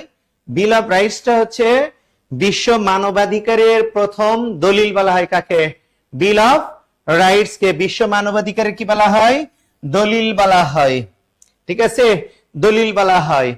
আর এই বিল অফ রাইটসটা আপনার 1787 সালে যখন মার্কিন যুক্তরাষ্ট্রের সংবিধান কি হয়, প্রণীত হয়, সে মার্কিন যুক্তরাষ্ট্রের সংবিধানের 1 থেকে 10 নং সংশোধনী পর্যন্ত কি করা হয়েছে? 1 থেকে 10 নং সংশোধনী পর্যন্ত যুক্ত করা হয়েছে। আমরা জানি যুক্তরাষ্ট্রের সংবিধানে 27টা সংশোধনী আছে। এই 27টা সংশোধনীর প্রথম 10টা সংশোধনী, 1 থেকে 10 নং সংশোধনীকে কি বলা হয়ে থাকে? বিল অফ রাইটস বলা হয়ে থাকে। তবে এই বিল অফ রাইটসটা পাস হয়েছিল কোথায়? আপনার 1689 সালে আপনার যুক্তরাজ্যের পার্লামেন্টে। এখানে সঠিক উত্তরটা হচ্ছে যুক্তরাষ্ট্র। তাহলে কোন দেশের সংবিধানে বর্ণিত নাগরিক অধিকার সমূহ বিল অফ রাইটস নামে পরিচিত? ঠিক আছে, মানে যুক্তরাষ্ট্রের সংবিধানের 1 থেকে 10 নং সংশোধনীকে বিল অফ রাইটস বলা হয়ে থাকে। এই বিল অফ রাইটস পাস হয়েছিল কোন দেশে পার্লামেন্টে? ব্রিটিশ পার্লামেন্টে। কত সালে? 1689 সালে। তাহলে দেখেন এগুলো গুরুত্বপূর্ণ। তাহলে এখানে সঠিক উত্তরটা কোনটা? সঠিক উত্তরটা হচ্ছে যুক্তরাষ্ট্র। বিশ্ব মানবাধিকারের প্রথম দলিল বলা হয় বিল অফ রাইটস কে। এরপরে আসেন আমরা পরের কোশ্চেনটা দেখব। আবার একটু সবার প্রতি একটু রিকোয়েস্ট, বেশি বেশি একটু শেয়ার করেন, বেশি বেশি শেয়ার করেন। এই আলোচনা কি ভালো লাগছে কিনা একটু জানান। আলোচনা অনেকে হয়তো একটু আমার বিস্তারিত বেশি করা হয়ে যাচ্ছে। ভাই বিস্তারিত পড়তে হবে, ওই সংক্ষিপ্ত করার কোনো ভ্যালু নাই ভাই। সংক্ষিপ্ত দেখেছেন তো 47, 48, 49 এ কয়েকটা বিসিএস এ প্রশ্ন দিয়ে প্রার্থীদেরকে কি ধুয়ে দিয়েছে। মানে আপনি যদি বিস্তারিত পড়েন তাহলে এটা আপনার জন্য ভালো, আর যদি সংক্ষিপ্ত পড়েন হয়তো কি পাবেন? সাময়িক নিষ্কৃতি পাবেন, কিন্তু দীর্ঘমেয়াদী কি হবে না। ঠিক আছে, অতএব বিস্তারিত পড়তে হবে ভাই। তাহলে দেখেন কোন দেশের 11 নাম্বার, কোন দেশের সংবিধান অলিখিত? অলিখিত। ঠিক আছে, আপনার আমরা জানি সংবিধান কি? সংবিধান দুই প্রকার, লিখিত আর কি অলিখিত। লিখিত সংবিধান আছে 125টা দেশের সংবিধান লিখিত, বর্তমানে 125টা দেশের সংবিধান কি লিখিত, আর বাকি যা আছে সবগুলো কি অলিখিত। আর এর ভিতরে দেখেন, এর ভিতরে যুক্তরাষ্ট্রের সংবিধান কিন্তু লিখিত, ভারতের সংবিধানও লিখিত, চীনের সংবিধান সেটাও কি লিখিত, একমাত্র আপনার যুক্তরাজ্যের সংবিধান কি অলিখিত। অলিখিত মানে যার একাধিক উৎস রয়েছে সেটা হচ্ছে অলিখিত, আর যার একটা উৎস আছে সেটা কি লিখিত। ঠিক আছে, মানে আমরা কিছুক্ষণ আগে যেটা জানছিলাম যুক্তরাজ্যের সংবিধানের 4টা উৎস, আপনার একটা কি ম্যাগনা কার্টা, আর একটা কি পিটিশন অফ রাইটস, আর একটা কি বিল অফ রাইটস, আর একটা কি অ্যাক্ট অফ সেটেলমেন্ট। ঠিক আছে, বিস্তারিত না পড়লে মনে থাকে না, বেশি তথ্য এখনই দরকার, তথ্যই এখন দরকার ভাই, বিস্তারিত তথ্য ছাড়া কি ভালো কিছু করা অসম্ভব। তাহলে আমরা এখানে দেখলাম লিখিত অলিখিত সংবিধান কোন কোন দেশের। অলিখিত সংবিধান এখানে যুক্তরাজ্যের সংবিধানটা অলিখিত। আমরা এরপরে প্রশ্ন যাব 12 নাম্বার। 12 নাম্বার দেখেন, মধ্যপ্রাচ্যের অবলিকি বিশ্বের কোন দেশে কোন মানে সংবিধান বা সংসদ নেই, কোন দেশে কোনো সংবিধান বা কি নেই, সংসদ নেই। ঠিক আছে, আপনার সৌদি আরবে, আপনার ইরাকেও কিন্তু কি আছে সংবিধান আছে, ইরানেও সংবিধান আছে, ওমানেও সংবিধান আছে, আপনার সৌদি আরবের সংবিধানটা কি অলিখিত, অলিখিত। ঠিক আছে, অলিখিত, কারণ সৌদি আরবের সংবিধান আপনার কোরআন এবং হাদিস, কোরআন প্লাস হাদিস এই দুটার সমন্বয়ে। ঠিক আছে, মানে শরিয়া আইন অনুসারে কি আপনার সৌদি আরব পরিচালিত হয়, শরিয়া আইন। তবে 1992 সালে বাদশাহ ফাহাদ, 1992 সালের পহেলা মার্চ আপনার বাদশাহ ফাহাদের সময় কিন্তু কি হয়েছে, বাদশাহ ফাহাদের সময় সৌদি আরবে একটা আপনার লিখিত আইনও কিন্তু তৈরি করা হয়েছে, মানে basic law of governance, basic law of government নামক একটা কি আপনার শরিয়া আইনও তৈরি করা হয়েছে। কোথায়, আপনার সৌদি আরবে 1992 সালে আপনার পহেলা মার্চ তারিখে। পরীক্ষাতে বেশ কয়েকটা দেশের সংবিধান দেয় যে কোন কোন দেশের সংবিধান অলিখিত। এর ভিতরে গুরুত্বপূর্ণ দেশগুলো কি কি, এক নাম্বার আসি আমরা যদি দেখি নরওয়ের সংবিধানও কি আপনার অলিখিত। তারপরে নিউজিল্যান্ডের সংবিধান অলিখিত। তারপরে স্পেনের সংবিধান অলিখিত। সৌদি আরবের সংবিধান অলিখিত, সৌদি আরবের সংবিধান অলিখিত।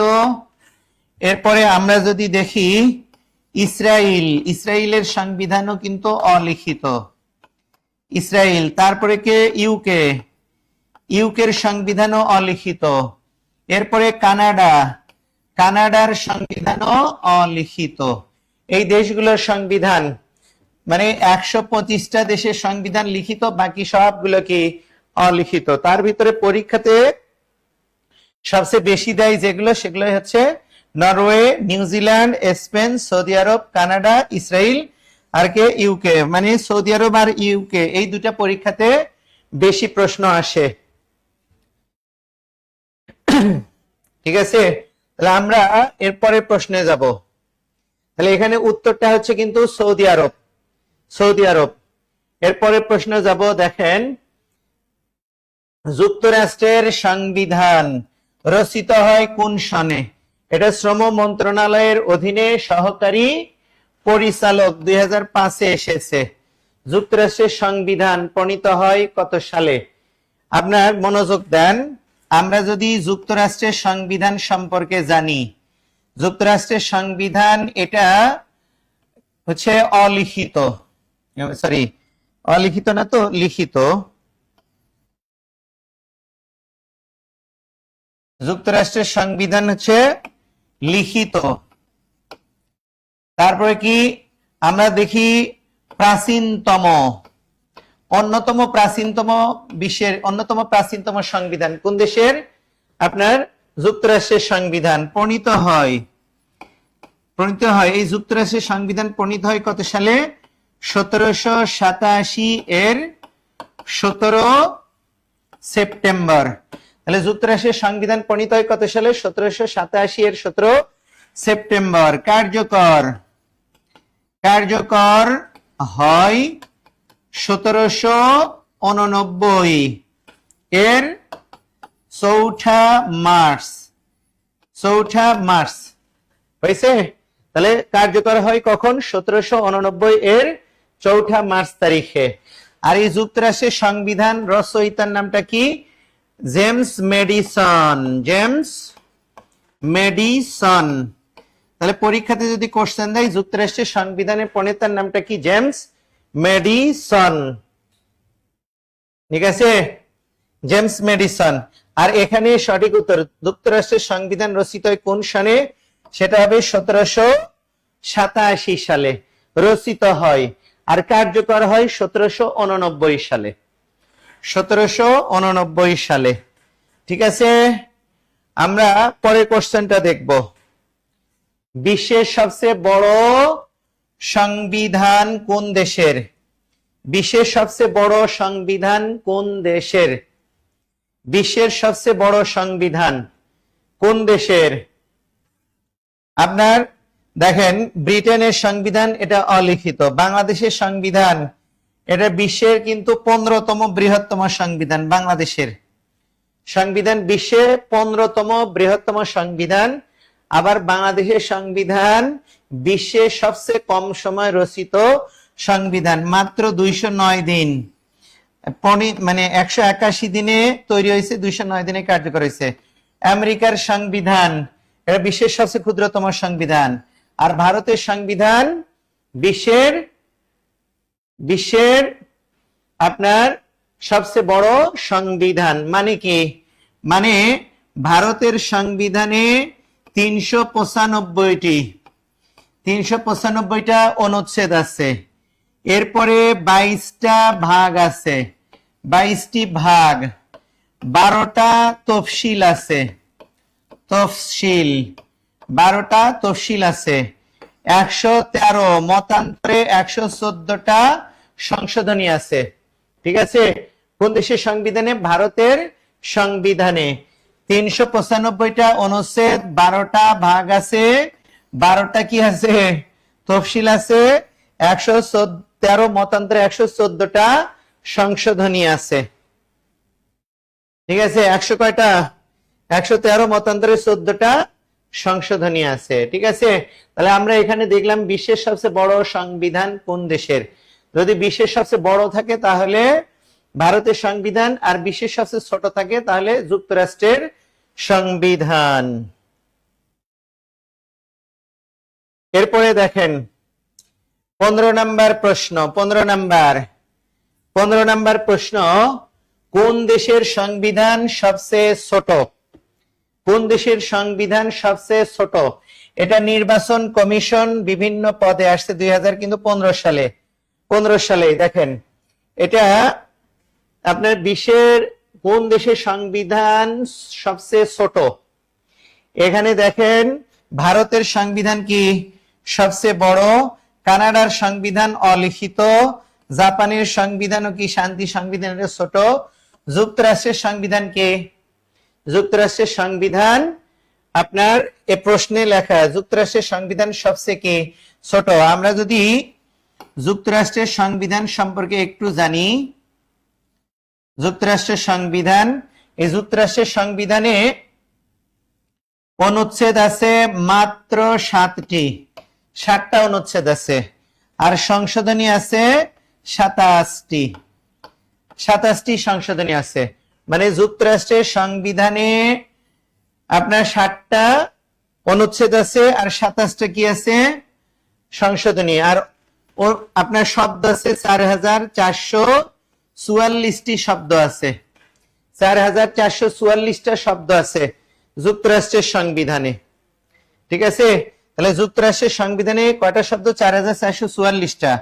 অনুচ্ছেদ আছে 7টি, সংশোধনী আছে 27টি। কথা কি বুঝতে পেরেছেন? তাহলে আবারও একটু জানি ক্লাসটা কেমন হচ্ছে, একটু আপনার একটু কমেন্টে জানাবেন।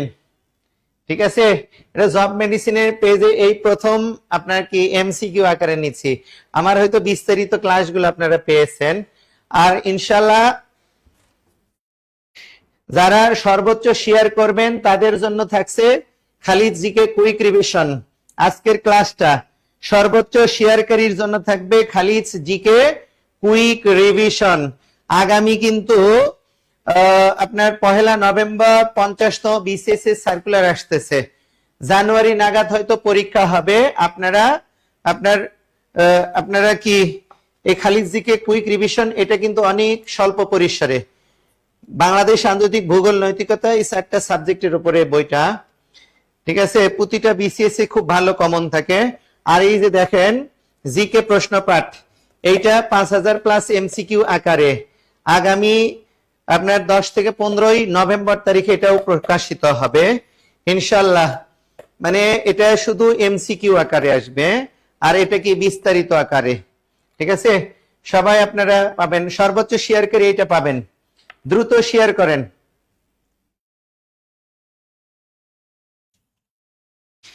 আমরা এর পরের প্রশ্নটা দেখব। পরের প্রশ্নটা কি আছে? যুক্তরাষ্ট্রের সংবিধান এ পর্যন্ত কতবার সংশোধন করা হয়েছে? এটা খাদ্য অধিদপ্তরের পরিদর্শক পদে, খাদ্য অধিদপ্তরের ইন্সপেক্টর পদে এটা এসেছে, খাদ্য অধিদপ্তরের ইন্সপেক্টর পদে এসেছে, পরিদর্শক পদে। ঠিক আছে, যুক্তরাষ্ট্রের সংবিধান এ পর্যন্ত কতবার সংশোধন করা হয়েছে? ঠিক আছে, এখানে দেখেন উত্তরে আছে 27 বার, 38 বার, 39 বার, আপনার 40 বার। এখানে সঠিক উত্তরটা হচ্ছে 27 বার। মানে যুক্তরাষ্ট্রের, মনোযোগ দিয়ে সবাই শুনবেন, যুক্তরাষ্ট্রের সংবিধান এ পর্যন্ত 27 বার সংশোধন করা হয়েছে। আর এই যে যুক্তরাষ্ট্রের সংবিধান যে 27 বার সংশোধন করা হয়েছে, এখান থেকে নিয়মিত বেশ কয়েকটা প্রশ্ন আসে। সেটা কি? সেটা হচ্ছে যুক্তরাষ্ট্রের সংবিধানের 1 থেকে 10 নং সংশোধনীকে, 1 থেকে 10 নং সংশোধনীকে বিল অফ রাইটস বলা হয়, বিল অফ রাইটস বলা হয়। তাহলে কোন দেশের সংবিধান সংশোধনীকে বিল অফ রাইটস বলা হয়? যুক্তরাষ্ট্রের সংবিধানকে, যুক্তরাষ্ট্রের সংবিধানের 1 থেকে 10 নং সংশোধনীকে বিল অফ রাইটস বলা হয়। যুক্তরাষ্ট্রের সংবিধানের সংশোধনী কয়টা? আপনার 27টি সংশোধনী আছে। আর এখান থেকে কিন্তু আরেকটা গুরুত্বপূর্ণ সংশোধনী আছে। সেটা কি? সেটা হচ্ছে 1920 সালে 19তম সংশোধনীর মাধ্যমে যুক্তরাষ্ট্রের নারীরা প্রথম ভোটাধিকার লাভ করে। ঠিক আছে, তাহলে যুক্তরাষ্ট্রের নারীরা ভোটাধিকার লাভ করেছিল কত সালে? 1920 সালে। কততম সংশোধনীর মাধ্যমে? 19তম সংশোধনীর মাধ্যমে।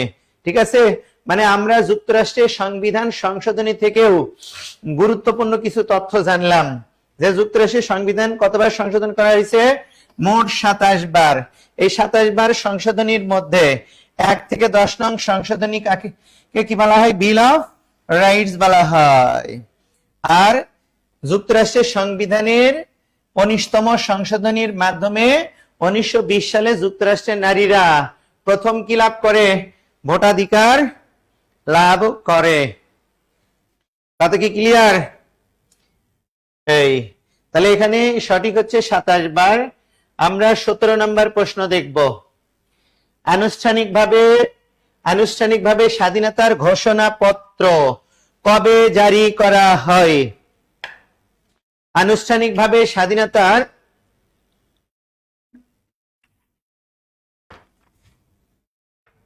ঘোষণাপত্র কবে জারি করা হয়? ঠিক আছে, আমি এখানে একটু বিস্তারিত আলোচনা করে আপনারা একটু শুনবেন, কারণ এখান থেকে নিয়মিত পরীক্ষাতে আসে। সেটা কি?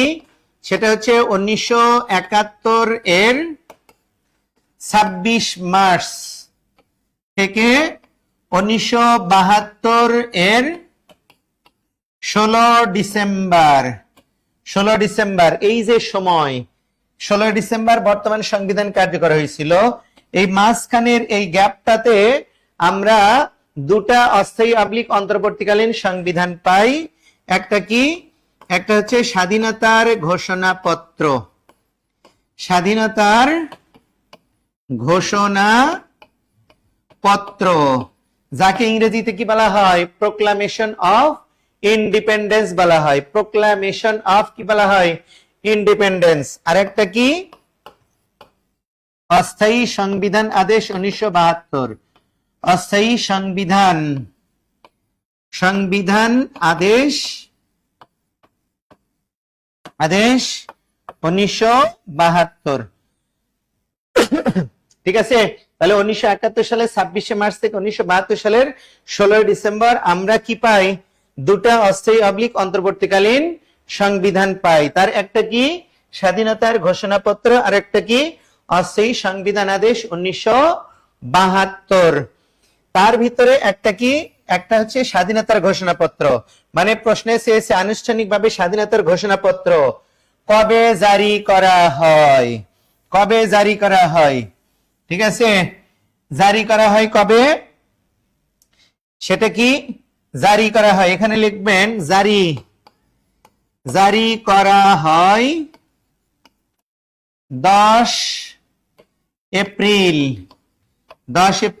1971। তাহলে স্বাধীনতার ঘোষণাপত্র কবে জারি করা হয়? 10 এপ্রিল 1971। এরপর লিখবেন পাঠ করা হয়। পাঠ করা হয় লিখবেন 17 এপ্রিল 1971। তাহলে পরীক্ষাতে যদি কোশ্চেন দেয় স্বাধীনতার ঘোষণাপত্র কবে জারি করা হয়? 10 এপ্রিল 1971। এ জারি করার জায়গাতে আবার যদি গৃহীত হয় কবে? গৃহীত হলেও আপনার দিতে হবে 10 এপ্রিল 1971। আর পাঠ করা হয় কবে? 17 এপ্রিল 1971। ঠিক আছে, এই যে স্বাধীনতার ঘোষণাপত্র জারি এবং পাঠ উভয়টাই করেছিলেন কিন্তু অধ্যাপক ইউসুফ আলী। অধ্যাপক কোন আলী? অধ্যাপক ইউসুফ আলী।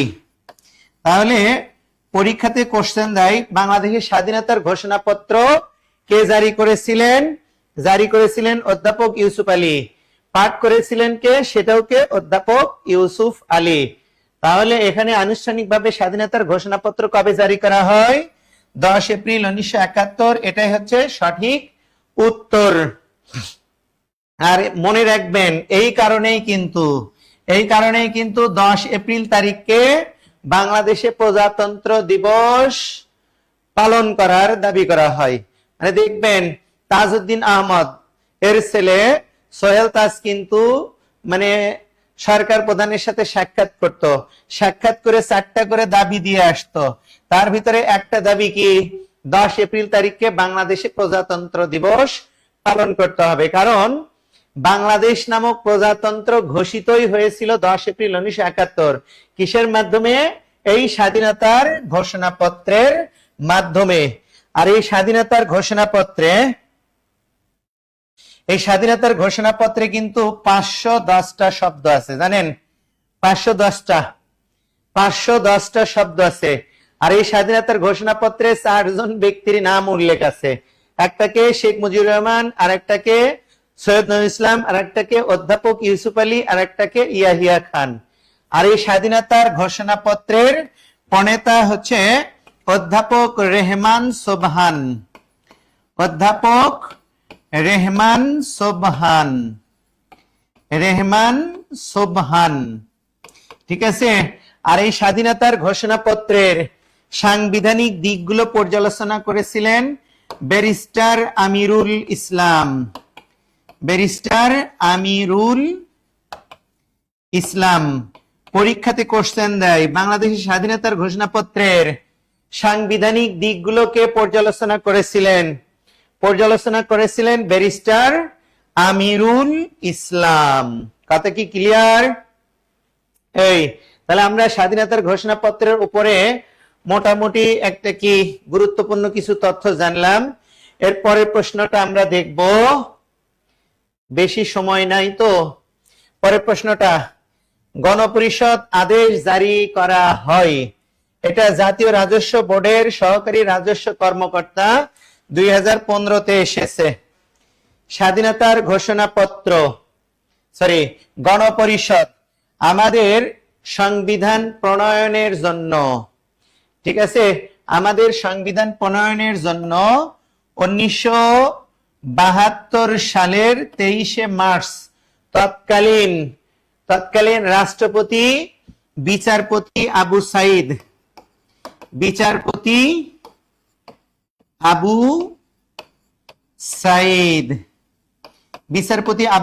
চৌধুরী, ঠিক আছে, প্রেসিডেন্ট বিচারপতি আবু সাইদ চৌধুরী কি করেছিলেন? 1972 সালের 23শে মার্চ তারিখে গণপরিষদ আদেশ জারি করেছিলেন। আর এই গণপরিষদই কি করেছিল? আমাদের বর্তমান সংবিধানটা প্রণয়ন করেছিল, ঠিক আছে। এই গণপরিষদ টোটাল 2টা অধিবেশনে বসেছিল। প্রথম অধিবেশন 10 এপ্রিল 1972-এ, আর দ্বিতীয় অধিবেশনটা বসেছিল 12 অক্টোবর 1972-এ। আর এই গণপরিষদ এটা কিন্তু ছিল বর্তমান প্রধানমন্ত্রীর কার্যালয়, যেটা জাহাঙ্গীর গেটের কাছে, যেটা এখানে ছিল এই গণপরিষদের অবস্থান। তাহলে আমরা গণপরিষদ আদেশ কবে জারি করা হয় এটার উপরে অনেক বিস্তারিত আলোচনা আছে, বাট আপনার সময় স্বল্পতার কারণে এই মুহূর্তে কি বেশি দিতে পারছি না। এরপরে দেখেন, বাংলাদেশ গণপরিষদের প্রথম অধিবেশন কত তারিখে বসে? এটা আপনার ইকে প্রকল্পের জেলা সমন্বয়কারী 2017, বিদ্যুৎ উন্নয়ন বোর্ডের উপসহকারী প্রকৌশলী 2012, এরপরে মাধ্যমিক বিদ্যালয় সহকারী শিক্ষক, এটাতেও কিন্তু পরীক্ষাতে এসেছে, ঠিক আছে। তাহলে বাংলাদেশ গণপরিষদের প্রথম অধিবেশন কত তারিখে শুরু হয়? মানে আমাদের সংবিধান প্রণয়ন করার জন্য প্রেসিডেন্ট বিচারপতি আবু সাইদ চৌধুরী 23শে মার্চ 1972 গণপরিষদ আদেশ জারি করেছিলেন। আর এই গণপরিষদ টোটাল 2টা অধিবেশনে বসেছিল। আর প্রথম অধিবেশনটা বসেছিল আপনার কত তারিখে? 10 এপ্রিল 1972 তারিখে। আর এই যে 10 এপ্রিল 1972 তারিখে অধিবেশন বসেছিল, টোটাল 403 জন সদস্য নিয়ে গণপরিষদের অধিবেশন বসেছিল। আর এই গণপরিষদের প্রথম অধিবেশনে সভাপতিত্ব করেছিলেন আপনার মাওলানা আব্দুর রশিদ তর্কবাগীশ। এই গণপরিষদের প্রথম অধিবেশনের চিফ হুইপ ছিলেন অধ্যাপক ইউসুফ আলী।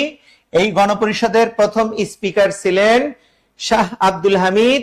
এই গণপরিষদের প্রথম ডেপুটি স্পিকার ছিলেন মোহাম্মদ উল্লাহ, ঠিক আছে। তাহলে গণপরিষদের প্রথম অধিবেশন কত তারিখে শুরু হয়েছিল?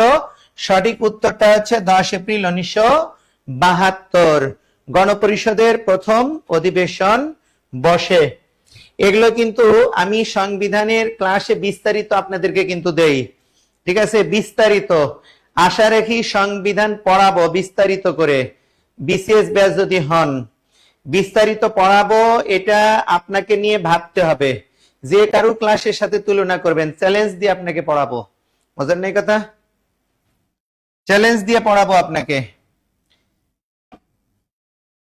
তবে বাংলাদেশের সংবিধান রচনা কমিটির সদস্য ছিলেন কতজন? তাহলে আমাদের সংবিধান রচনা কমিটির সদস্য ছিলেন কতজন? এটা আসছে সমবায় অধিদপ্তরের সহকারী পরিদর্শক 2023-এ স্বাস্থ্য অধিদপ্তরের স্বাস্থ্য সহকারী 2010-এ এসেছিল। ঠিক আছে, তাহলে বাংলাদেশ সংবিধান রচনা কমিটির সদস্য আমরা একটু দেখি সেটা কি। রচনা কমিটি গঠিত হয় কবে? 11 এপ্রিল 1972-এ সংবিধান রচনা কমিটি গঠিত হয়। ঠিক আছে, তৎকালীন যোগাযোগ মন্ত্রী ক্যাপ্টেন এম মনসুর আলীর প্রস্তাবনায় আপনার ক্যাপ্টেন এম মনসুর আলীর প্রস্তাবনায় ডক্টর কামাল হোসেনকে প্রধান করে আপনার 34 সদস্য বিশিষ্ট সংবিধান রচনা কমিটি গঠিত হয়। তাহলে সংবিধান রচনা কমিটি কত সদস্য বিশিষ্ট? 34 সদস্য বিশিষ্ট। কার প্রস্তাবনায় গঠিত হয়েছিল? তৎকালীন যোগাযোগ মন্ত্রী ক্যাপ্টেন এম মনসুর আলী, যিনি মুজিবনগর সরকারের কি ছিলেন? অর্থ ও পরিকল্পনা মন্ত্রী ছিলেন। পরবর্তীতে 72 সালের সেই সরকারে কি হয়েছিলেন? আপনার যোগাযোগ মন্ত্রী। আর এই যে 34 জন এই সংবিধান রচনা কমিটির প্রধান কে ছিলেন? ডক্টর কামাল হোসেন। ঠিক আছে, আর এই 34 জনের মধ্যে আওয়ামী লীগের ছিল 33 জন, আর একজন ছিল বিরোধী দলীয় প্রাদেশিক পরিষদ সদস্য সুরঞ্জিত সেনগুপ্ত। মানে এই সংবিধান তৈরি করেছে আওয়ামী লীগের তৈরি করা সংবিধান এটা। ঠিক আছে, আমাদের বর্তমান সংবিধান প্রণয়ন করতে অন্য কোনো রাজনৈতিক দল সুযোগই পায় নাই। অর্থ পরিকল্পনা মন্ত্রী ছিলেন। ঠিক আছে, কিন্তু 72-এর সরকারে ক্যাপ্টেন এম মনসুর আলী কি ছিলেন? যোগাযোগ মন্ত্রী। তাহলে আমরা এটারও উত্তরও জানলাম। আমরা এর পরের কোশ্চেনটা আসি, 21 নাম্বার দেখবেন। 21 নাম্বার, বাংলাদেশের সংবিধান প্রণয়ন কমিটির একমাত্র নারী সদস্য ছিলেন। এটা 46তম BCS এ, এরপরে 16তম শিক্ষক নিবন্ধনে এসেছে। মানে অনেক গুরুত্বপূর্ণ, এটা নিয়মিত কিন্তু পরীক্ষাতে আসে। তাহলে বাংলাদেশের সংবিধান প্রণয়ন কমিটির একমাত্র নারী সদস্য কে ছিলেন? একমাত্র নারী সদস্য ছিলেন বেগম রাজিয়া বানু। বেগম কোন বানু? রাজিয়া বানু। এই রাজিয়া বানু উনি একমাত্র নারী সদস্য ছিলেন। ওনার পারিবারিক পরিচয়, উনি শেরে বাংলার নাতনি। শেরে বাংলার কি নাতনি? শেরে বাংলার মেয়ে নাফিসা। শেরে বাংলার মেয়ে নাফিসার মেয়েকে রাজিয়া বানু। ঠিক আছে, আর ওনার হাজবেন্ডও কিন্তু একজন গুরুত্বপূর্ণ ব্যক্তি, বুঝছেন? ওনার হাজবেন্ডও কিন্তু একজন গুরুত্বপূর্ণ ব্যক্তি ছিলেন, সৈয়দ মাহবুবুর রহমান। ওনার হাজবেন্ড সৈয়দ মাহবুবুর রহমান, উনি আপনার মানে বাংলাদেশ সরকারের সচিবও ছিলেন। হাজবেন্ড রাজিয়া বানু, উনি কিন্তু মানে আপনার পাকিস্তান আমলেও কিন্তু রাজনীতি, নানার সাথে রাজনীতি করেছেন, মুক্তিযুদ্ধের পরেও কি রাজনীতি করেছেন। ঠিক আছে,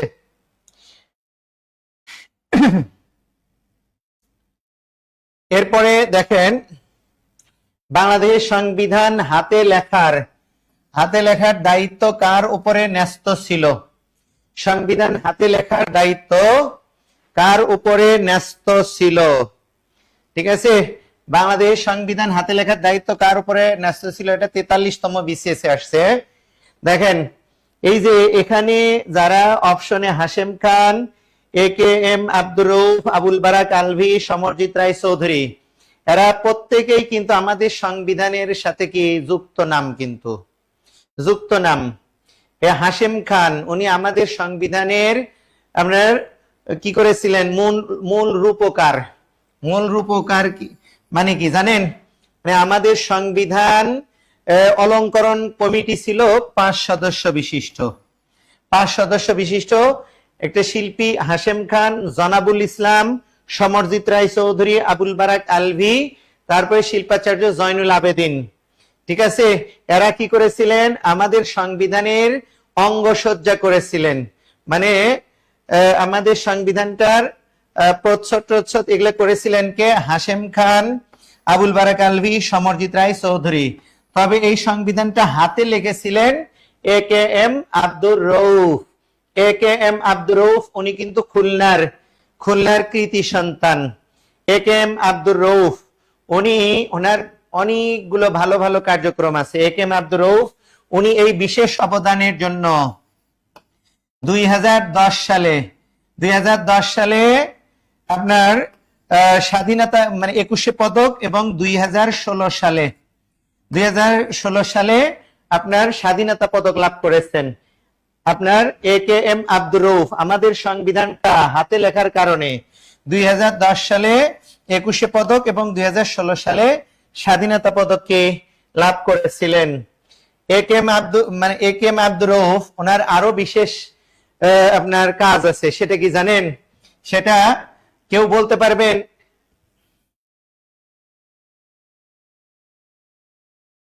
মানে কেউ বলতে পারবেন যে কাজী নজরুল ইসলাম পরিচালিত চলচ্চিত্রের নামটা কি?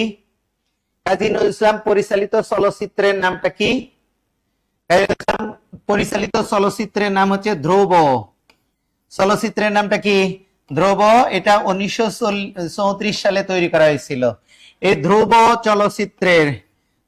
চলচ্চিত্রের যে ব্যানারটা, ফেস্টুনটা, এটাও তৈরি করেছিলেন কে? AKM আব্দুর রউফ। তারপরে আমাদের বাংলাদেশের প্রথম নির্বাক চলচ্চিত্র, দ্য লাস্ট কিস, এটারও প্রচ্ছদ তৈরি করেছিলেন কে? আপনার AKM আব্দুর রউফ। এবং আমাদের এই ভারতীয় উপমহাদেশের প্রথম নির্বাক চলচ্চিত্র রাজা হরিশচন্দ্র,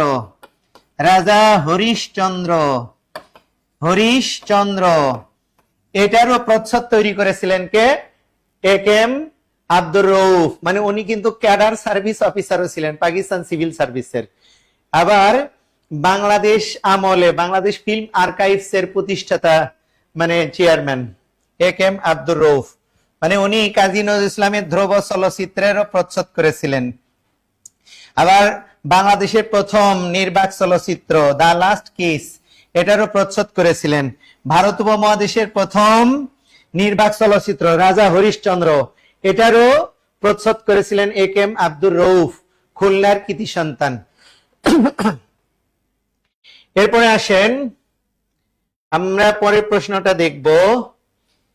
23 নাম্বার দেখেন, বাংলাদেশের সংবিধান সর্বপ্রথম কোন তারিখে গণপরিষদে উত্থাপিত হয়? এটা 42তম BCS, 14তম BCS, প্রাক প্রাথমিক সহকারী শিক্ষক 2013-তে এটা আসছে। বাংলাদেশের সংবিধান সর্বপ্রথম কোন তারিখে গণপরিষদে গৃহীত হয়? গণপরিষদের দ্বিতীয় অধিবেশন বসে 12 অক্টোবর 1972-এ। আর এই 12 অক্টোবর 1972 বেলা 11:40 ডক্টর কামাল হোসেন খসড়া সংবিধানটা এ তো সামিয়া ইসলাম তো ব্যাপক দুষ্ট তোরে ভাই। আপনার খসড়া সংবিধানটা ডক্টর কামাল হোসেন গণপরিষদে কি করেছিলেন? আপনার উত্থাপন করেছিলেন। বেলা 11:40 গণপরিষদে উত্থাপন করেছিলেন। আর এই দিন শেখ মুজিব গণপরিষদে দাঁড়িয়ে এই খসড়া সংবিধানের উপরে তার স্বাগত ভাষণে বলেছিলেন, আমাদের সংবিধান প্রণেতাগণ তারা চেষ্টা করেছেন খুব অল্প সময়ে একটা খসড়া সংবিধান প্রণয়ন করতে। মানে এটা বলেছিলেন আমাদের সংবিধান প্রণেতাগণ তারা চেষ্টা করেছেন বিশ্বের সকল দেশের সংবিধান পাঠ করতে, আর তারা সেখান থেকে তথ্য সংগ্রহ করে খুব অল্প সময়ে আমাদের জন্য একটা খসড়া সংবিধান প্রণয়ন করেছেন। মানে আমাদের সংবিধান প্রণেতাগণ সেই সময়ে 132টা দেশের সংবিধান পাঠ করেছিল। পাঠ করে কোন দেশের সংবিধান দিয়ে কি কি নেওয়া যাবে কাট কপি আর পেস্ট করে মাত্র 181 দিনের মধ্যে বাঙালির হাতে একটা সংবিধান ধরে দিয়েছে। ঠিক আছে না? খুব অল্প সময়ে, মানে বিশ্বের সবচেয়ে কম সময়ে রচিত সংবিধান বাংলাদেশের সংবিধান। খসড়া হচ্ছে 181, কার্যকর 200, মাত্র 9 দিন। আর এটা গণপরিষদে উত্থাপন করা হয়েছিল আপনার 12 অক্টোবর 1972। ঠিক আছে, লেখেন। এরপরে লিখবেন আপনার 24 নাম্বার দেখেন, বাংলাদেশের সংবিধান কোন তারিখে গণপরিষদে গৃহীত হয়? এটা বিজিএস এর 2010 সালে এসেছে, উপজেলা মহিলা বিষয়ক কর্মকর্তা 2016-তে এসেছে। মানে গুরুত্বপূর্ণ প্রশ্ন, গুরুত্বপূর্ণ প্রশ্ন। কার্যকর বাতিল 16 ডিসেম্বর 1972। বাতিল কেন রে ভাই? তাহলে বাংলাদেশ সংবিধান কোন তারিখে গণপরিষদে গৃহীত হয়? গৃহীত হয়, গণপরিষদে গৃহীত। এই গৃহীত শব্দটা আসলে হবে আপনার 4 নভেম্বর 1972 গণপরিষদে কি হয়েছিল? গৃহীত হয়েছিল। তাহলে আমাদের সংবিধানটা কবে গৃহীত হয়? 4 নভেম্বর 1972। পরীক্ষাতে কোশ্চেন দেয় 1972 সালের 4 নভেম্বর বাংলা কত সনের কত তারিখ ছিল? বাংলা 1379 সনের 18 কার্তিক। তাহলে আপনার 1972 সালে 4 নভেম্বর বাংলাদেশের সংবিধানটা গণপরিষদে কি হয়? গৃহীত হয়। আর এই গৃহীতের বাংলা তারিখটা কবে? হ্যাঁ, আপনার এটা বাংলা তারিখটা কবে? 1379 সনের 18 কার্তিক। 18 কি কার্তিক। এটা কি হয়েছে? গৃহীত হয়েছে। এরপরে প্রশ্নটা আমরা দেখব, দেখেন 25 নাম্বার, বাংলাদেশের সংবিধান কবে প্রবর্তিত? মানে কার্যকর, প্রবর্তিত এই শব্দগুলো, কার্যকর বা প্রবর্তিত এই শব্দগুলো থাকলে হবে আপনার 16 ডিসেম্বর 1972। তাহলে বাংলাদেশের সংবিধান কবে প্রবর্তিত হয়? 16 ডিসেম্বর 1972। মানে কি? মানে 15 ডিসেম্বর রাত 10টা 50 মিনিটে, 15 ডিসেম্বর রাত 10টা 50 মিনিটে গণপরিষদ বিলুপ্ত করা হলো। গণপরিষদ কি করা হলো? গণপরিষদ ভেঙে দেওয়া হলো। আর 15 ডিসেম্বর দিবাগত রাত, 16 ডিসেম্বর প্রথম প্রহর, মানে রাত 12টার পরেই আপনার কি করা হলো? বাংলাদেশ সংবিধানটা প্রবর্তিত বা কার্যকর করা হলো। তাহলে বাংলাদেশের সংবিধান কবে কার্যকর হয়েছে? 16 ডিসেম্বর 1972। মানে সংবিধান সংশ্লিষ্ট যে তারিখগুলো আছে, তারিখগুলোর থেকে প্রতিনিয়ত পরীক্ষাতে কোশ্চেন কি এসে থাকে, আপনার সুন্দরভাবে এগুলো কি উপস্থাপন করা হয়েছে। সুন্দরভাবে আপনারা যারা খালিদ জিকে কুইক রিভিশন পেয়েছেন, দেখেন এগুলো কিন্তু সুন্দরভাবে এখানে কি সুন্দরভাবে তারিখগুলো কি এখানে দেওয়া আছে, মানে কোন কত তারিখে এগুলো গৃহীত হয়েছে। ঠিক আছে, গুরুত্বপূর্ণ অনুচ্ছেদ গুলো এগুলো দেওয়া আছে, আপনারা পড়ে দেখতে পারেন। আর যারা সর্বোচ্চ শেয়ার করলেন তারা সাথে থাকেন, এই বইটা আপনারা পাবেন আজকে। এরপরে আমরা দেখব পরে কোশ্চেনটা 26 নাম্বার, বাংলাদেশের সংবিধান গৃহীত হওয়ার সময় রাষ্ট্রপতি কে ছিলেন? বাংলাদেশের সংবিধান গৃহীত হওয়ার সময় রাষ্ট্রপতি কে ছিলেন? এটা বেশিরভাগই ভুল করে থাকে। ঠিক আছে, বেশিরভাগই ভুল করে থাকে। সঠিক উত্তরটা হচ্ছে বিচারপতি আবু সাইদ চৌধুরী।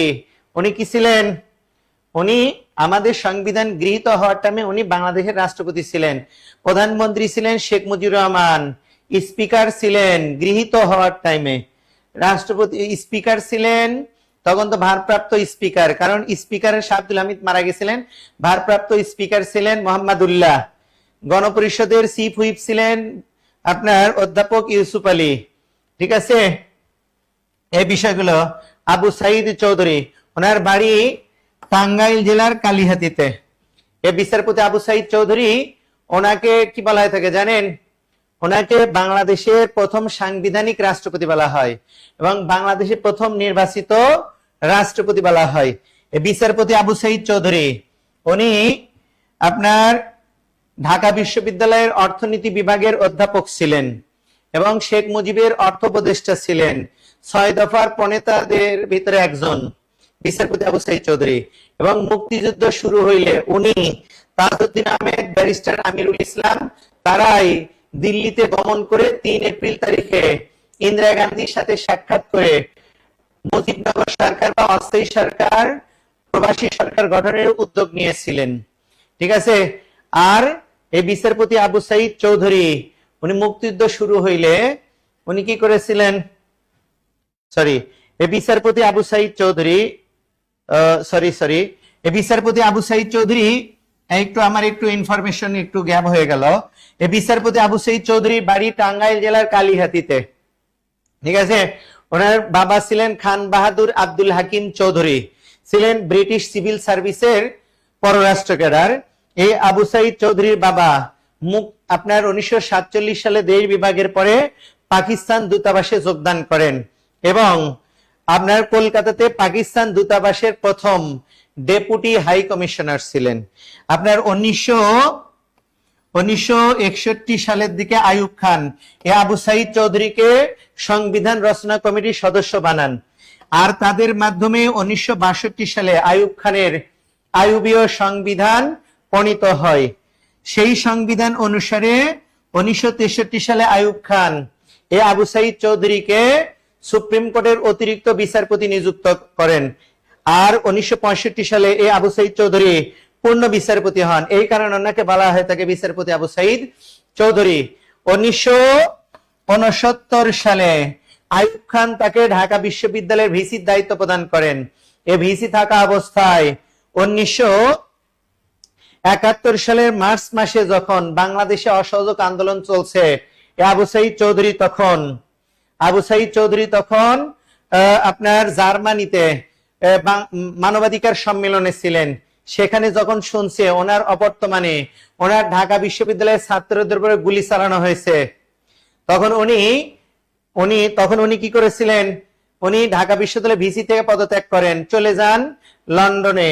মুক্তিযুদ্ধ শুরু হইলে মুক্তিযুদ্ধের পক্ষে জনমত গড়ে তোলার চেষ্টা করেছেন।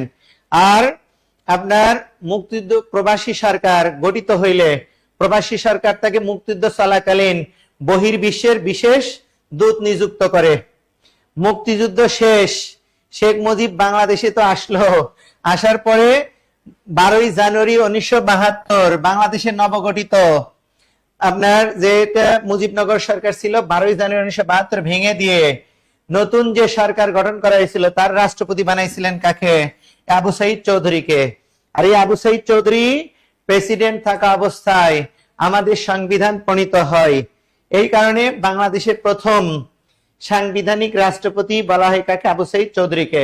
তাহলে বাংলাদেশের সংবিধান গৃহীত হওয়ার সময় রাষ্ট্রপতি কে ছিলেন, বিচারপতি আবু সাইদ চৌধুরী। এরপরে প্রশ্নটা আমরা দেখব। দেখেন, হস্তলিখিত সংবিধানে স্বাক্ষর করেন কতজন সদস্য? হস্তলিখিত সংবিধানে স্বাক্ষর করেন কতজন সদস্য? মানে কি, মানে আমাদের সংবিধান রচনা করার জন্য গণপরিষদ গঠিত হয়েছিল 403 জন নিয়ে। এই 403 জনের মধ্যে 399 জন স্বাক্ষর করেছিলেন।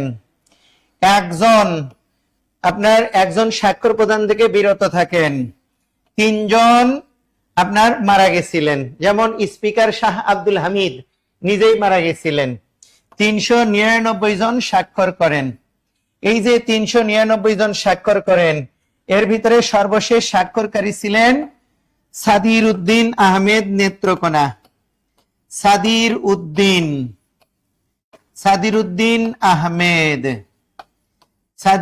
আহমেদ নেত্রকোনা। এটা জর্জের বইয়ে 309 লেখা আছে, ভুল হবে। জর্জের বইয়ে 309 লেখা আছে, ভুল হবে। এটা মূলত হচ্ছে 300 কতজন, 399 জন স্বাক্ষর করেছেন। একজন সুরঞ্জিত সেন গুপ্ত স্বাক্ষর প্রদান দিয়ে বিরত থাকেন। 3 জন কি মারা গেছিলেন, তার ভিতরে স্পিকার শাহ আব্দুল হামিদ নিজেই মারা গেছিলেন। ঠিক আছে, এই টোটাল 400 কতজন? 403 জনের মধ্যে 399 জন স্বাক্ষর করেন। আর সর্বশেষ স্বাক্ষরকারী ব্যক্তিটার নামটা কি? সাদির উদ্দিন আহমেদ নেত্রকোনা। নেত্রকোনা উনি সর্বশেষ স্বাক্ষর করেছিলেন। আর এই যে আপনার স্বাক্ষর, এই স্বাক্ষর মানে বেশিরভাগ বইয়ে যেটা ভুল লেখা আছে সেটা হচ্ছে লেখা আছে স্বাক্ষর সহ হস্তলিখিত সংবিধান 108, বাট এটা ভুল, সঠিকটা হচ্ছে 109। স্বাক্ষর সহ হস্তলিখিত সংবিধান 109 পৃষ্ঠা। আমার কাছে 72-এর মূল সংবিধানটা টোটালটাই আছে আমার কাছে। টোটালটাই আমি বাংলা একাডেমি থেকে ছবি উঠে নিয়ে আসছি। টোটাল সংবিধানটা বাংলা একাডেমি বই মেলাতে যখন এটা প্রদর্শনীর জন্য দিছিল, এটা আমি উঠাইছিলাম। এটা কিন্তু জাতীয় জাদুঘরে সংরক্ষিত আছে। টোটাল 109 পৃষ্ঠা স্বাক্ষর সহ, বাট বেশিরভাগ বইয়ে 108 লেখা আছে। ঠিক আছে, তাহলে স্বাক্ষর সহ হস্তলিখিত সংবিধান 109 পৃষ্ঠা, আর স্বাক্ষর ছাড়া 93 পৃষ্ঠা। 399 জন সদস্য স্বাক্ষর করেন। ঠিক আছে, তাহলে আজকে আমি আপনাদেরকে গুরুত্বপূর্ণ এই 27টা প্রশ্ন কি করলাম? সলভ করালাম। আশা রাখি আপনারা এই ক্লাস থেকে উপকৃত হয়েছেন ইনশাল্লাহ। পরবর্তীতেও আমরা এইভাবে সাধারণ জ্ঞানের প্রতিটা বিষয়ের উপরে আমরা কি করব? গুরুত্বপূর্ণ এমসিকিউ গুলো নিয়ে আমরা হাজির হব।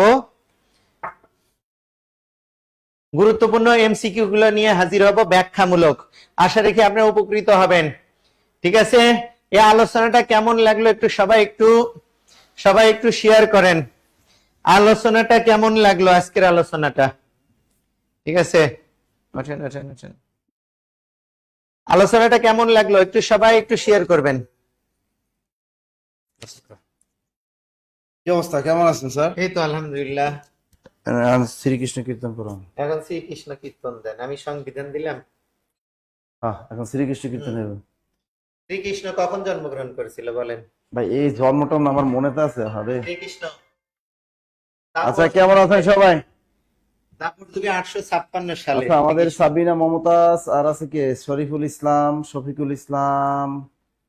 ক্লাসটা কেমন লাগছে একটু কমেন্টের মাধ্যমে জানিয়ে দাও। ঝটপট জানিয়ে দাও ক্লাসটা কেমন লাগছে। আর স্যার একটু এইটা দেন তো, আজকে সর্বোচ্চ শেয়ারকারী নামটা দেন। সর্বোচ্চ শেয়ারকারী আজকে কেরে প্লাস বই এবং জিকে বইটা কে পাইছে দেখি। ঠিক আছে, অপু আমি না কই গেল, নাম কই? নাম হলো তাহমিনা আক্তার কণা। এতে আর আগেও পাইছিল। হ্যাঁ, তাহমিনা আক্তার কণা আজকে বই পাইছে। তাহমিনা আক্তার কণা, ঠিক আছে। তাহমিনা আক্তার কণা আজকে সর্বোচ্চ বিজয়ী। উনি যদি থাকেন, এর আগে একটা বই পাইছেন, তাহলে আমার হোয়াটসঅ্যাপ নাম্বারে যোগাযোগ করবো। ওকে, যাই হোক, আমরা এতক্ষণ পড়লাম। আর এখন আমাদের রাত 9টা, আবার 3টা ব্যাজের 3টা স্যার ক্লাস নেবো আমরা। রাত 9টায় পেইড ব্যাজের ক্লাস হবে, নতুন ব্যাজের ক্লাস হবে আমার সাথে। বিশেষ করে প্রাইমারি ব্যাচের সাথে ক্লাস হবে আমার রাত 9টা আমার সাথে, এবং খালিদ স্যারের সাথেও রাত 9টা একটা ব্যাচের ক্লাস আছে, এবং মমিনুল স্যারের সাথেও ম্যাথমেটিক্সের ক্লাস আছে রাত 9টায়। দুর্দান্ত গতিতে এগিয়ে চলেছে জব বেড়েছে ইনশাল্লাহ। আপনাদের ভালোবাসার প্রতিষ্ঠান এগিয়ে চলছে দুর্দান্ত গতিতে। যারা আমরা এখনো কোর্সে ভর্তি হই নাই, আমরা অবশ্যই কোর্সে ভর্তি। আপনারা জানেন যে 1 নভেম্বর আমাদের দিচ্ছে 50তম বিশেষ নতুন সার্কুলার, এবং নভেম্বরের প্রথম সপ্তাহে পাচ্ছেন প্রাইমারি প্রথম ধাপের 13,000 সহকারী শিক্ষকের নতুন সার্কুলার। সুতরাং 50তম বিসিএস এ যারা ভর্তি হবেন অবশ্যই আমাদের হটলাইন নাম্বার কল করেন। 50তম বিসিএস আমাদের অনলাইন কোর্স ফি চলতেছে মাত্র 4,000 টাকা, মাত্র 4,000 টাকা। আর অফলাইন চলতেছে মাত্র 8,000 টাকায়। আমাদের মিরপুর শাখায় অফলাইন কোর্স চলতেছে। আর এছাড়া আমাদের প্রাইমারি প্রধান শিক্ষক নিয়োগ অথবা প্রাইমারি প্রধান শিক্ষক নিয়োগ, প্রাইমারি শিক্ষক নিয়োগ অথবা নিবন্ধন যে কোর্স আছে আমাদের, অথবা 10 থেকে 20তম গ্রেড যে আছে, এটাও যদি আপনি পোস্টটা করেন, তাহলে আপনি অবশ্যই অনলাইনে করতে পারবেন অনলি 1600 টাকা। আর অফলাইনে ভর্তি হতে পারবেন অনলি 7,000 টাকা। 1,000 টাকা ডিসকাউন্ট আরো মেরে দিলাম, 7,000 টাকা অফলাইনে ভর্তি দেবে। আর আমাদের ঠিকানা মিরপুর 10 ফলপটি সামাদ ম্যানশন। আমাদের হেড অফিস কোথায় আপনারা জানেন তো, মিরপুর 10, একদম মিরপুর 10 গোলচক্কর, মিরপুর 10 একদম। একদম সামাদ ম্যানশন, মিরপুর 10 সামাদ ম্যানশন, একদম চতুর্থ তলা। ঠিক আছে, এই হলো আমাদের হেড অফিস। আর ফোন নাম্বার 01901519501, এলো হোয়াটসঅ্যাপ নাম্বার, এরকম 0203 আরেকটা, এরকম। আর কেউ যদি আফসোসকে সর্বোচ্চ শেয়ারকারী কাকে দিবেন? কি অর্পিতা আক্তার ও কোনা, 200 কয়টা শেয়ার করছে। আরেকটা বই দেবো, আরেকটা কি, আর এর দ্বিতীয় সর্বোচ্চ শেয়ারকারী কে তাহমিনা বলেন? আক্তার, আমি জানি তো, আপনি জানেন, ওখানে যে হ্যাঁ? কম্পিউটার দেখে আসেন, আমি জানবো কিভাবে, নিয়ে আসেন যান। কেউ আফসোসকারী কেউ থাকলে বলেন। না, তাহমিনা আক্তার কোনা উনি পেয়েছেন, উনি তাহমিনা আক্তার কোনা উনি পেয়েছেন।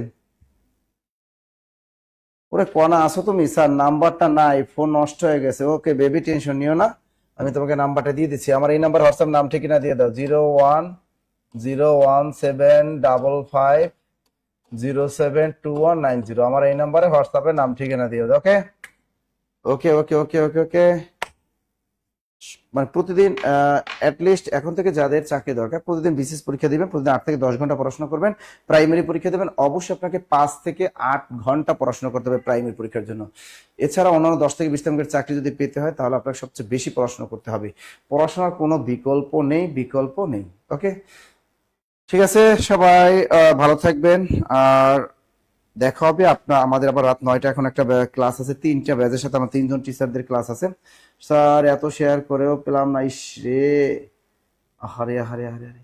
যাই হোক, আজকে কণা আমাদের পেয়ে গেছে, কণাকে আমরা ইনশাল্লাহ বইটা প্রোভাইড করে ফেলবো, কণায় পেয়ে যাবে, টেনশন নেওয়ার কোনো কারণ নেই। ভালো থাকবেন, সুস্থ থাকবেন, দেখা হবে আবার, আল্লাহ হাফেজ। তুমি আমার জীবনের শুরু, তুমি